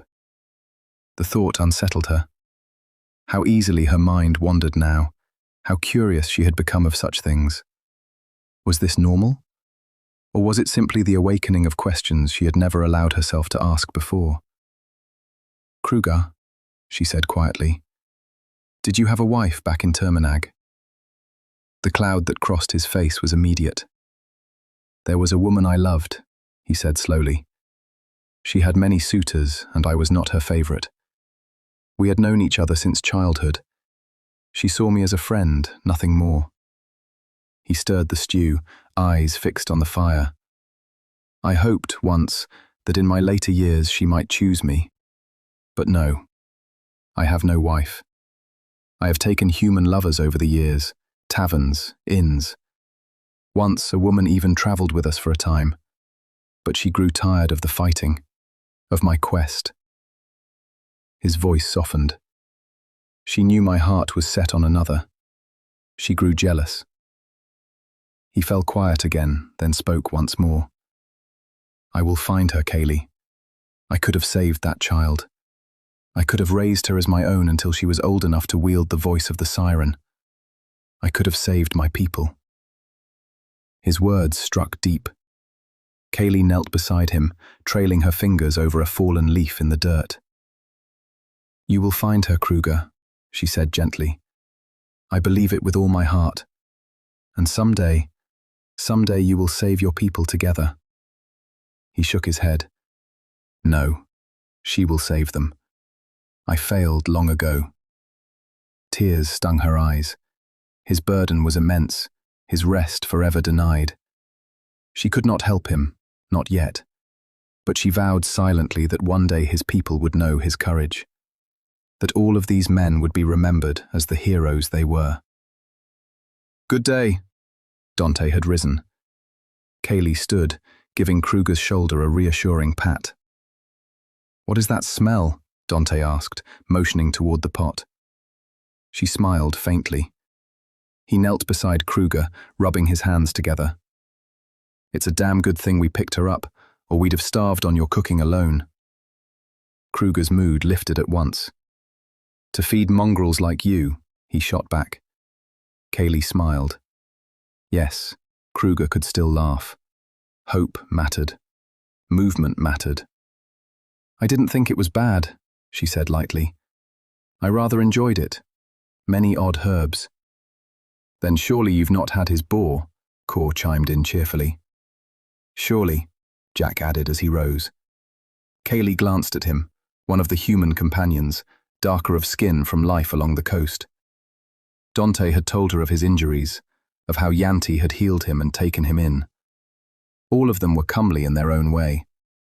Trag and Spencer lingered apart, quieter than the rest. Dante had said they had been outcasts once, humans who worked for hire. She would learn their stories in time. The others gathered around the pot, bowls in hand, eating heartily. The sound of their enjoyment filled the clearing, and Kaylee felt useful, accepted. "We must be moving soon," Dante said. He was fully armored now, steam rising faintly from his plate as Kruger handed him a bowl. He ate with gusto, as did the others. Kaylee watched them quietly, comforted by the simple truth that she belonged here, for now. They were ready in little under an hour, mounted and pushing out of the rocky forest. Rain fell steadily, soaking straight through the cloak Dante had given her. It clung to her shoulders, heavy and cold, and before long her fingers ached and her limbs began to tremble. She said nothing, keeping her discomfort to herself as they rode on. She wasn't noticed until the path narrowed, so thin their horses had to move 2 by 2. By then, the cold had claimed its price. "By the gods, how long have you been quivering, child?" Kor's voice rang out sharply. Being called child made her bristle. She winced, teeth chattering as another violent shiver ran through her. She was cold to the core, no pun intended, and had been for some time. Wulfgar gave a small, maniacal laugh at her private jest. She sent a sharp mental ping his way. He ignored it entirely. She straightened in the saddle, gripping the reins tighter, though it did nothing to still her shaking. "For most of the morning," she answered defensively, "but it is nothing." Kor shook his head. He looked the eldest of the elven men, perhaps in his 40s, though still pleasant to look upon. Lord Dante. It was the first time she had heard the title spoken aloud. Dante turned in his saddle at once. Kaylee shot Kor a glare sharp enough to wound. She did not need nursemaids. Well, perhaps she did. But she did not want to be fussed over. They had already saved her more than once. "The lady shakes like a leaf." Dante's expression hardened immediately. "We are still several days from mainstay," he said, glancing at the others. "We must hurry on." Then he looked to Kruger. "Is your horse rested enough to take on the lady?" Kaylee felt a flicker of disappointment. She would not be riding with Dante. But she remembered him saying his horse was already wearing thin, and she would not have it collapse from exhaustion on her account. "Yes," Kruger replied easily. "The poppet doesn't weigh more than a saddle." Kaylee rolled her eyes. "I see no complication," he continued with a grin. "Come, Poppet, I'll keep you warm." He drew his grey steed alongside her brown plough horse. Both were massive, powerful beasts, though Kruger's sat much higher. She reached up instinctively, but he reached down instead, plucking her neatly from the saddle. She clung briefly to his arms before he settled her securely against him. His dark cloak came up and around them both, and warmth flooded her at once. Dry warmth. Comforting warmth. The fabric was light, impossibly soft. "Elven," Kruger murmured near her ear, his voice deep and close enough to make her skin prickle. She leaned into the furnace of his chest, feeling strangely protected. She had to peek her head out now and then. Kruger was much taller than she, a mammoth of a man. Just like her father. The thought relaxed her instantly. Kruger had her father's build, though younger, perhaps late 30s at most. The familiarity eased her nerves until he poked her in the ribs. "Do not get too cozy, lass. I am no nursemaid."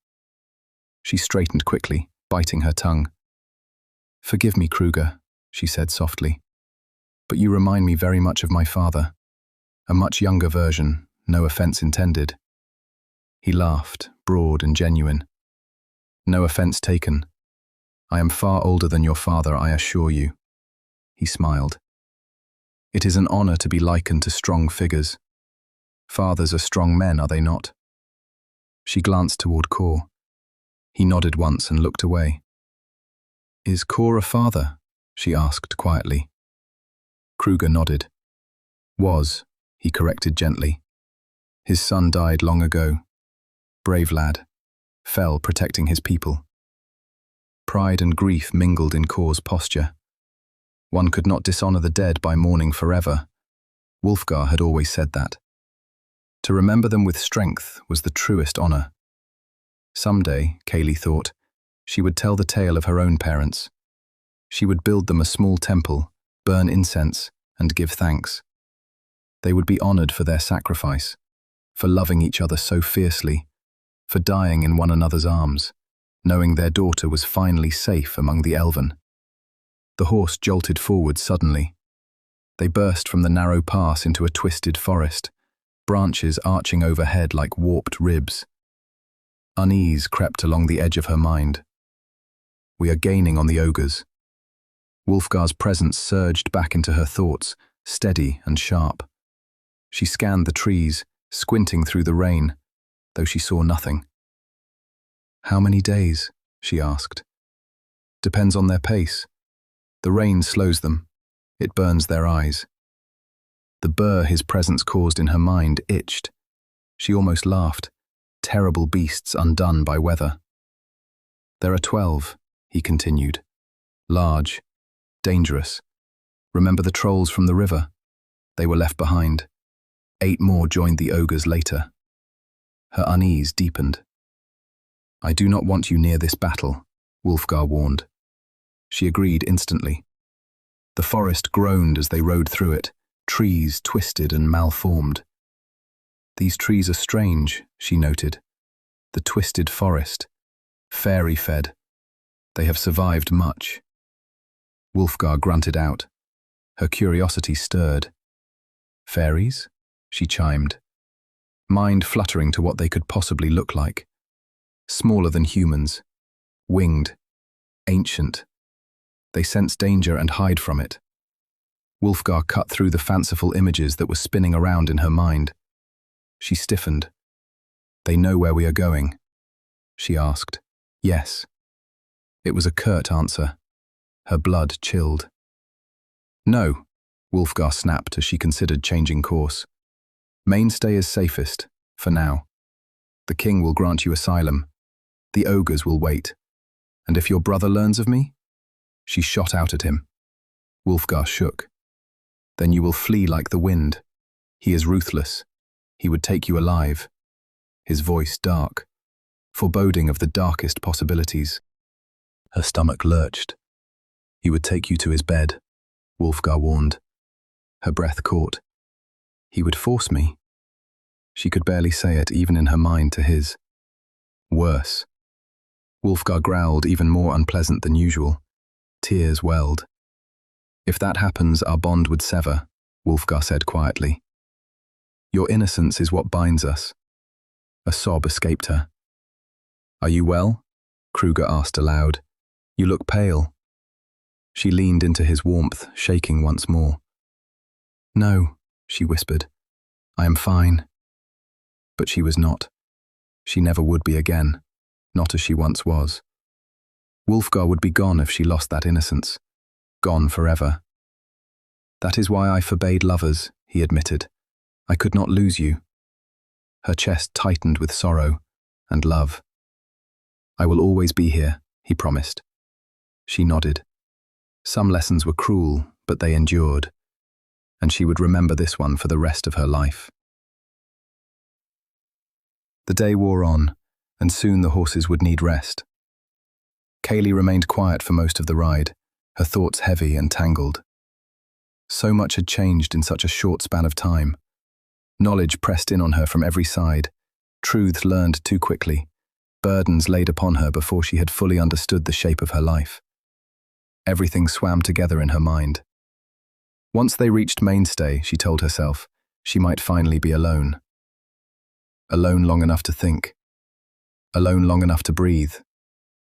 Even the steady thunder of hoofbeats had begun to fill her head, echoing until her thoughts felt crowded and sore. She needed night to come.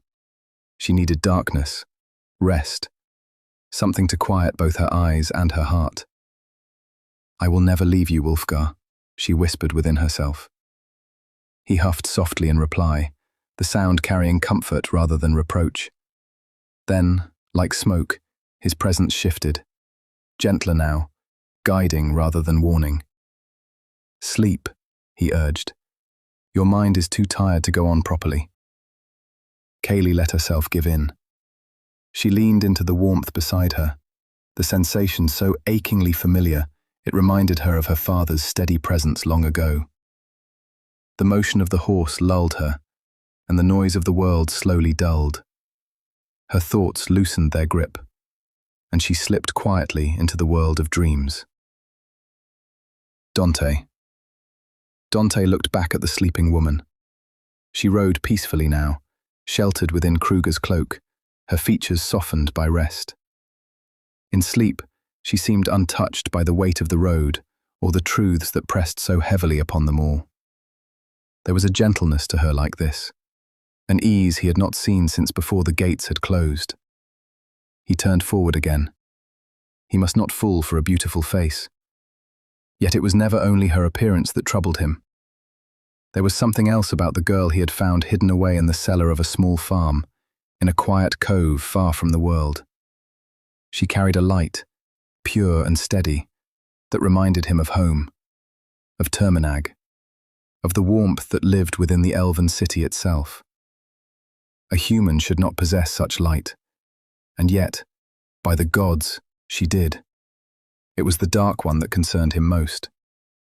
The wolf lingered in her every thought, every movement, every breath. Dante remembered the brief moments when its presence receded, when the woman beneath had emerged more fully. She had needed him then. That night in the field, how her eyes had shone as she looked up at him, how easily he had soothed her fear.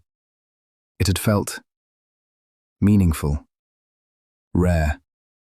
She was a refreshing breath of air, human though she was, and his heart ached with the knowledge of it. She was human. No matter how her appearance deceived his senses, no matter how closely she resembled what should have been elven, she was mortal, fragile, bound to time. Her smile had eased the weariness from his heart, softened the aging lines etched there by centuries of loss. He had searched too long, denied himself warmth too thoroughly, and in his weakness, he had taken advantage of her. She had been so fragile. Yet when he had kissed her, the world had fallen away. She had been tender beneath his hands, pressing into him with a need that mirrored his own. It had been primal at first, but it was deepening, and he had known it.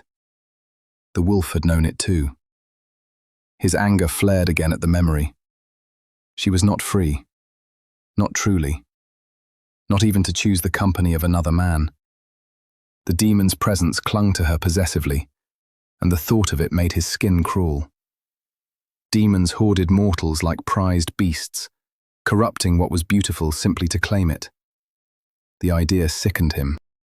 He wanted to draw Kaylee into his cloak, to shield her from the cold and from the world, but he dared not. To do so would be to surrender, to lose himself in her warmth and forget the quest that defined his existence. She was intelligent, bright, a living flame in the dark. She laughed easily, teased without malice, reminded him painfully of youth and freedom long since lost. He wanted her. He wanted to be lost in her, but he could not. Dante sighed heavily. His path was set. He would find the Seiren, no matter the cost, and he would not abandon that duty for longing. It would not be fair to Kaylee. His family's fate had long been bound to the Seiren. Serena had been his mother's dearest friend. They had once dreamed of uniting their children, of mending old lines and forging new ones together. Serena had been a romantic. He had not. He had been too arrogant, too certain of himself, too consumed by duty to see beyond his own path. His journey beyond the gates, meant to deter the demons, had become a permanent exile. If he had known then what he knew now, he would have vowed himself differently. In human years, he was little older than Trag, mid-20s at most. But by elven reckoning, he had lived far longer than that. Years were not merely counted among his people, they were earned, carved into the soul through endurance and loss. When he had returned to find the gates sealed, when Kruger had told him the truth, devastation had reshaped him completely. He had not been naive since, not self-centered. In human terms, he had grown up. Too fast. It would have saddened his mother to see him now, so guarded, so ill-loved. She would not have approved of his feelings for Kaylee either. Humans did not make good lovers for the elven. They aged, they died, and the ones left behind endured centuries of grief. He had loved before, many times, freely, carelessly. Never married, but never untouched by affection. Yet none had stirred him as this human woman did. Dante looked back once more. Kaylee was more beautiful than any human woman he had known. It was no wonder she drew his gaze so completely. Still, something else lingered at the edge of his thoughts. Something wrong, something entwined with the Dark One. He wished he could protect her from the beast. He remembered her scent, her trembling body pressed against his, the softness of her hair beneath his chin. The desire to hold her had not faded, it had grown sharper with every passing day. It was just as well she rode with Kruger. Even so, jealousy flared when he saw her nestled against his friend's chest, warm and sheltered. Kruger glanced back, broad shoulders lifting in an unapologetic shrug, a knowing smile playing at his lips. Dante shook his head. Bastard. Night ride. Kaylee was being prodded at. She nudged at the sheep in her dream, irritated, unwilling to wake. It had been such a heavy, groggy day, and she needed the rest. Then the veil lifted all at once, memories snapping back into place, and she woke with a sharp breath. My lady. Kruger's voice was low, close. The horse beneath them ran at full stride, the motion jostling her hard enough to rattle her teeth. My lady, he hissed. I'm awake, she snapped, blinking furiously. What is it? What's happened? Darkness surrounded them. The rain had stopped. As her vision sharpened, shapes came into focus, trees tearing past, shadows stretching and folding. The party was scattered now.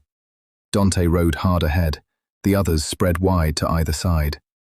Kruger did not answer. Wulfgar, she cried out within her mind. What in nine hells is going on? She felt the rasp of his breath before his voice answered. This is not a time to speak. The ogres have moved quickly. They are a day behind us. We must ride through the night. She realized then that she was dry, warm, warmer than she should have been. You are slowing the party otherwise, Wulfgar continued. These ogres are faster than their usual kind. They hunger for you. They smell you on the wind. The horse leapt suddenly, rock and root blurring beneath them, and for a split, terrifying moment, she saw through his eyes. The night flared alive. Shadows were no longer shadows, but sharp-edged glints of light, every living thing outlined in motion and heat. Speed tore through her like fire. Strength surged, raw and overwhelming. Her breath caught. What a glorious thing it was to be Wulfgar. Then it was gone. She gasped softly, the echo of it still burning in her chest. They will call upon the shadows, Wulfgar warned. They will seek out Bane. Kaylee shivered. If he comes, she began, hardly able to form the thought. Run, Wulfgar cut in sharply. Run as fast and as far as you can. Leave me behind if you must. Care not what happens to me. I will protect you until I draw my last breath. She felt the weight of his words settle deep. She nodded, even though he could not see it. Let me to my own horse. Her voice came out sharp, decisive. She threw the cloak from her shoulders and whistled sharply, the signal she had used since childhood. The plough horse responded at once, ears snapping forward, body veering left without hesitation. Her large, dark eyes were alert, ready. Without another thought, Kaylee leaned forward, curled into herself, and jumped. She landed squarely in the saddle, catching the stirrup cleanly, swinging her other foot into place in one smooth motion. The reins came free beneath her hands. She kicked hard. The mare burst forward, wild-eyed and powerful. Kaylee surged up beside Dante. "We must hasten." He looked over, startled, then back toward Kruger, whose jaw hung open. "I still have the agility of my childish days," she called back, breathless. She lifted slightly from the saddle, gave a sharp "ha!" and pulled ahead of the others. The rush flooded her, only a fraction of what she had felt through Wulfgar's eyes, but enough to set her blood singing. He was faster than any horse, stronger than she could fathom. She caught glimpses of him running through the forest, muscles drawn tight, moving with terrifying grace. Beautiful, until he wasn't. Until he became something unstoppable. She pushed herself harder. Kaylee was part of his world now, part of this world, and it was her responsibility to rise to it, to think sharper, move stronger, and abandon hesitation. Wulfgar's surprise at her resolve was not the only gaze that lingered on her that night. They rode on, the ground trembling beneath their speed, urgency driving them forward. "Get to Mainstay before the ogres catch us." Morning came hard and grey. Her horse stumbled. Kaylee was off the saddle before the mare hit the ground, hauling the reins hard enough to bring the beast down safely to her side. The others were close behind. "She stepped in a small hole," Kaylee said, worry tightening her voice as the horse whinnied softly. She knelt, cradling the mare's massive head in her lap, fingers stroking along her muzzle. "Yanti!" she called. He dismounted at once, hands already moving, eyes closing as he laid them upon the injured foreleg. "It will take time," he murmured distantly. Kaylee swallowed, the weight of the night finally pressing in as mid-morning light filtered weakly through the trees. "Can you heal her?" she asked softly. Chapter 7. Crossroads. Kaylee realized then that Yanti was someplace else, far from the forest, far from the cold earth beneath his knees. His mind had slipped into a distant plain she would never walk, a place where such healing was possible. She watched him for a long moment, then sighed and lifted her gaze to the rest of the group. Each man in turn bore the same signs. Exhaustion etched into their faces, movements slowed by hunger and sleeplessness. The horses fared no better, heads low, sides heaving. All of them needed rest. Her attention settled on Dante. He stood apart, watching her with an unreadable expression, as if measuring something he could not yet name. "We are ahead of the ogres, my lord," she said at last. "It is day, and they do not dare travel. May we rest and regain our spirit." She continued to stroke the injured mare as she spoke, feeling the heat of its breath against her hip. Dante's gaze lingered on her a moment longer than necessary. "Yes, my lady," he replied. "It seemed for a time that you were the leader of our group, but I will gladly retake command." He winked. Kaylee frowned.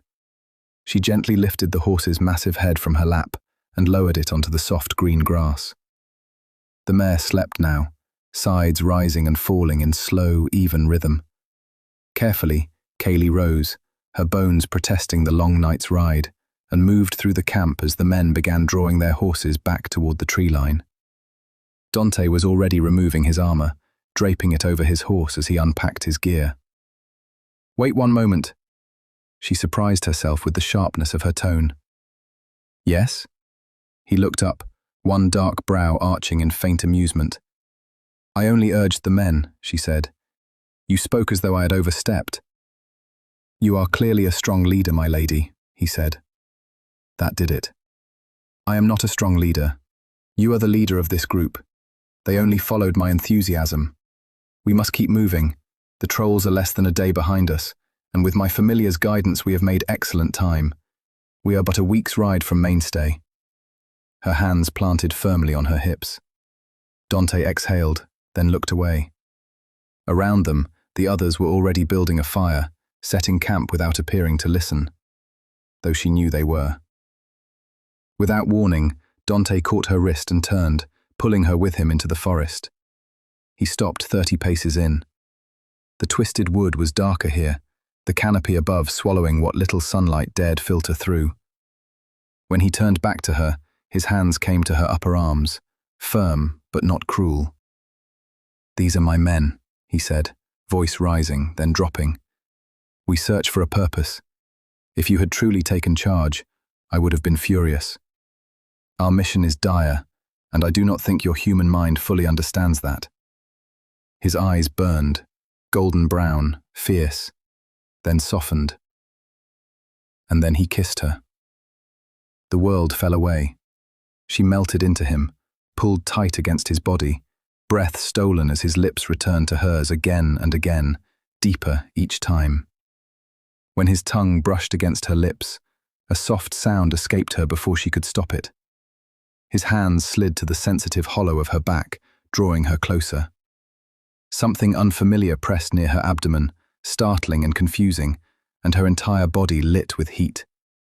Then, cold, blinding anger, red eyes, dark fur. The vision tore her away from him like a blade. She staggered back, hand clapped over her mouth. Dante stared at her, stunned, then stepped forward slowly. "My lady, what is wrong?" She looked around wildly. It had happened again, seeing through Wulfgar, feeling his fury. The thought of how close she had come to losing herself sent tears stinging her eyes. "I'm sorry, Dante." The hurt on his face cut deep. "What do you mean?" Then understanding dawned. "It's that demon, isn't it? He doesn't own you, Kaylee. You don't need him. He is an evil, blood-sucking. It's not for the reasons you think." The words burst from her, sharp and angry. He seized her arms again, frustration plain. "Then what is it? Has he claimed you? Hurt you? Made you believe you can never have a life of your own?" Her heart ached under the weight of his accusations. "I have control over my mind and body." He shook his head. He did not believe her. "You've kissed me and filled my head," he said. "Distracted me. It is as if he wishes you to love no one but him." She fell silent. He turned away, running a hand down his face before facing her again, voice softer now. "Think about it, Kaylee. I have a quest, and it will not always be fair. But I want you with me." She could not speak. "All right." He smoothed his hair. He stepped close, kissed her cheek once, then walked back toward camp. She stood frozen, hand pressed to her face, lips tingling, tears drying without her noticing when they stopped. Her knees gave out, and she sank to the forest floor. Twigs cracked beneath her as shadows twisted around her, the woods seeming darker than before. Wulfgar wanted her to love, she told herself, as long as she kept her purity. But how long could that truly last? "Wulfgar, I am so confused." He huffed from the tree line, unseen. She stood, brushed herself off, and turned back toward camp, only to stop short. The air was wrong, musky. Her instincts screamed too late. She had gone the wrong way. Something moved among the trees, then another, and the shadows stepped forward. Ogres. They had caught up with them, and it was daylight. That wasn't right. The ogres hated the sun, but her party had been terribly mistaken. The forest here was dense and well sheltered, its thick canopy swallowing the light and casting long shadows. Shadows that favored the ogres and their foul kin. Worse still, the wind struck the party from the front, keeping Wulfgar upwind from the creatures. The ogres stood tall among the trees, 8 of them, as far as Kaylee could see. They looked like baggy mockeries of humans, their bodies warped and ill-proportioned. Their extremities were oversized and deformed, their noses bulging and wet with snot. Large oval mouths split their faces, far too big for their skulls, lined with long, yellowed teeth that jutted outward in grotesque overbites. Or underbites. She could not tell which. They wore animal skins that reeked of rot, the hides hanging loose and slick against their flesh. Had they skinned the beasts only moments before and draped the warm carcasses over themselves? The thought made her stomach churn. Kaylee fought the urge to vomit. Each ogre carried weapons sized for their massive frames. Clubs, cleavers, jagged iron blades. And beside one of them walked a boar, hip-high and grotesque, its flesh wet and oozing like its master's.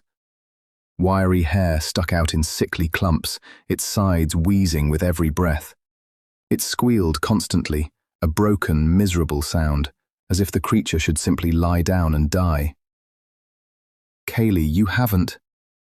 Her fear spilled open to Wolfgar before he could finish. It flooded her mind, raw and uncontrollable.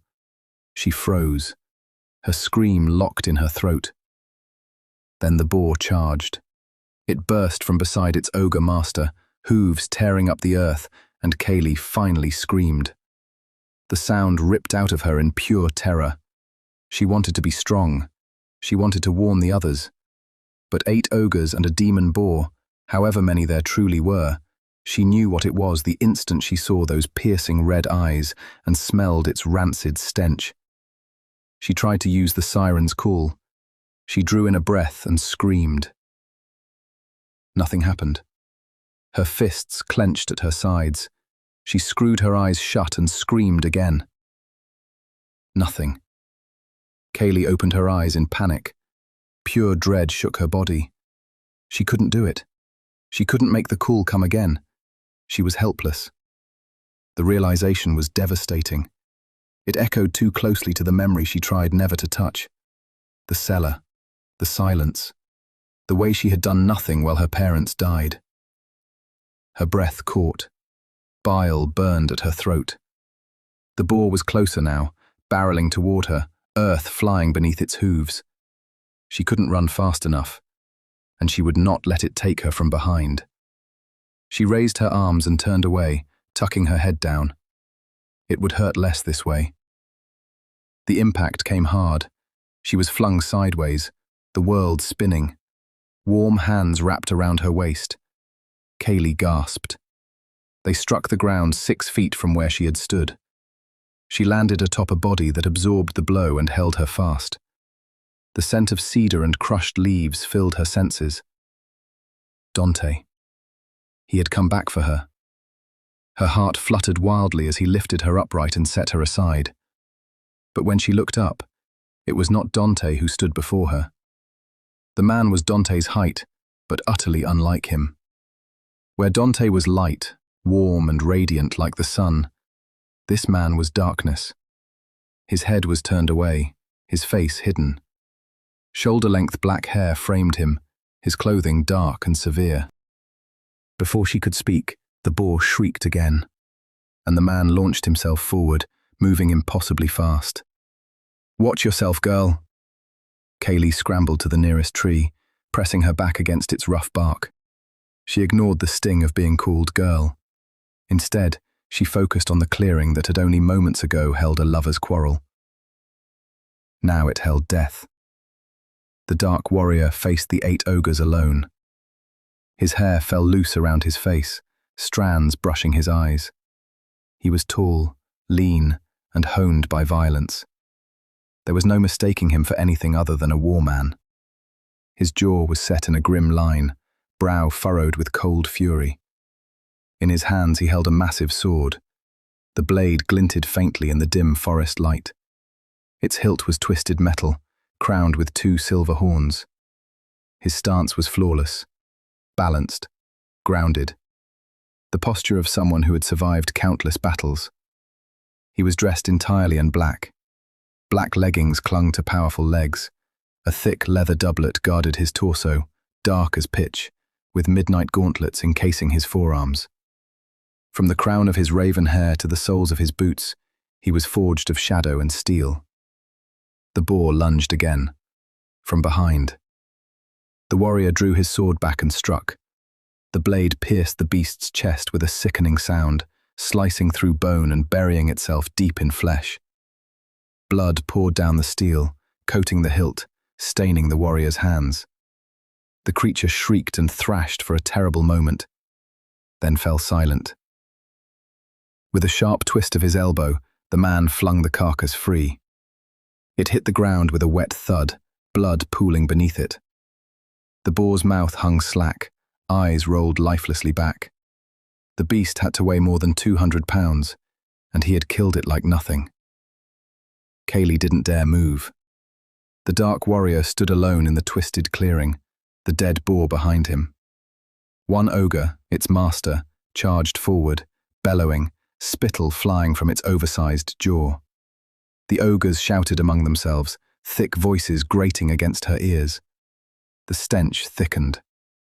Kaylee pressed harder against the tree, bark scraping her hands. The wind whipped through the clearing, tugging at her hair and dress, pinning her there like prey. She did not blink. She did not breathe. She watched. The whispers on the wind urged her to watch, to see, to understand. The dark warrior moved before the first ogre reached him. Not with panic, not with rage, with certainty. His sword swept up in a black arc, catching the ogre's descending weapon before it could crush him beneath it. Steel screamed against iron. The impact should have thrown him back. It did not. His boots dug into the earth, his shoulders flexed, then he twisted. The ogre's weapon slid aside, and the black blade came around with brutal precision. The strike opened the creature from hip to ribs. The ogre staggered, mouth falling wide, a wet, confused sound spilling from it as it dropped to one knee. The dark warrior stepped past it before it had finished falling. Another ogre lunged, then another. The clearing erupted. Kaylee could hardly follow him. One moment he was beneath a raised club, the next he was behind its owner, blade already moving. A wrist fell, a weapon dropped, an ogre screamed. The dark warrior turned beneath a cleaver's path, close enough that the jagged edge cut a few strands of his black hair. He drove his shoulder into the creature's gut and shoved it backward into another. They crashed together in a heap of limbs and rotting hide. Kaylee's heart pounded so hard it hurt. He fought like Wulfgar. Not the same way, not with claw and fang and demon fury, but with that same awful certainty. The same terrible knowledge that the things before him were already dead. They simply had not realized it yet. One ogre broke from the fight and turned toward her. Kaylee's breath vanished.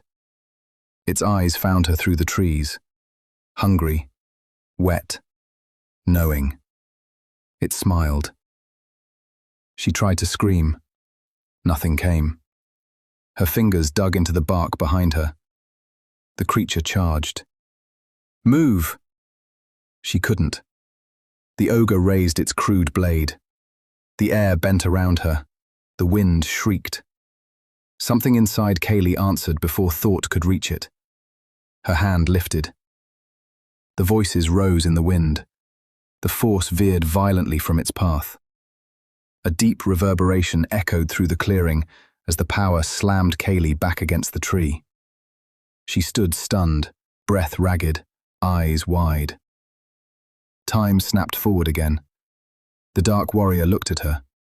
He nodded once, then returned to the fight. No one else had seen what she had done, but he had. What has happened? Wulfgar was locked in his own battle. Something seized Kaylee's elbow. She screamed and struck blindly. Pain shot through her hand as it met flesh.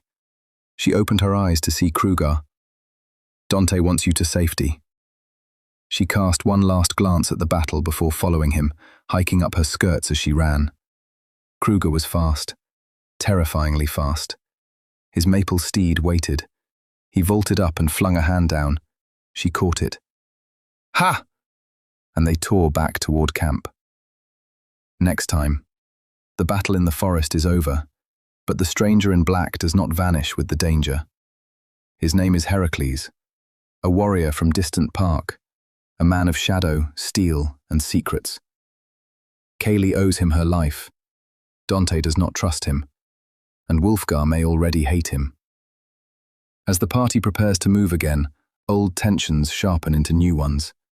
Dante's guilt becomes possession. Heracles' charm hides something darker. And Kaylee finds herself standing between men who would protect her, own her, or use her for the road ahead. Mainstay is closer than ever, but so are the creatures hunting her. And now, another blade has joined the journey. Next time, the Black Knight rides with them.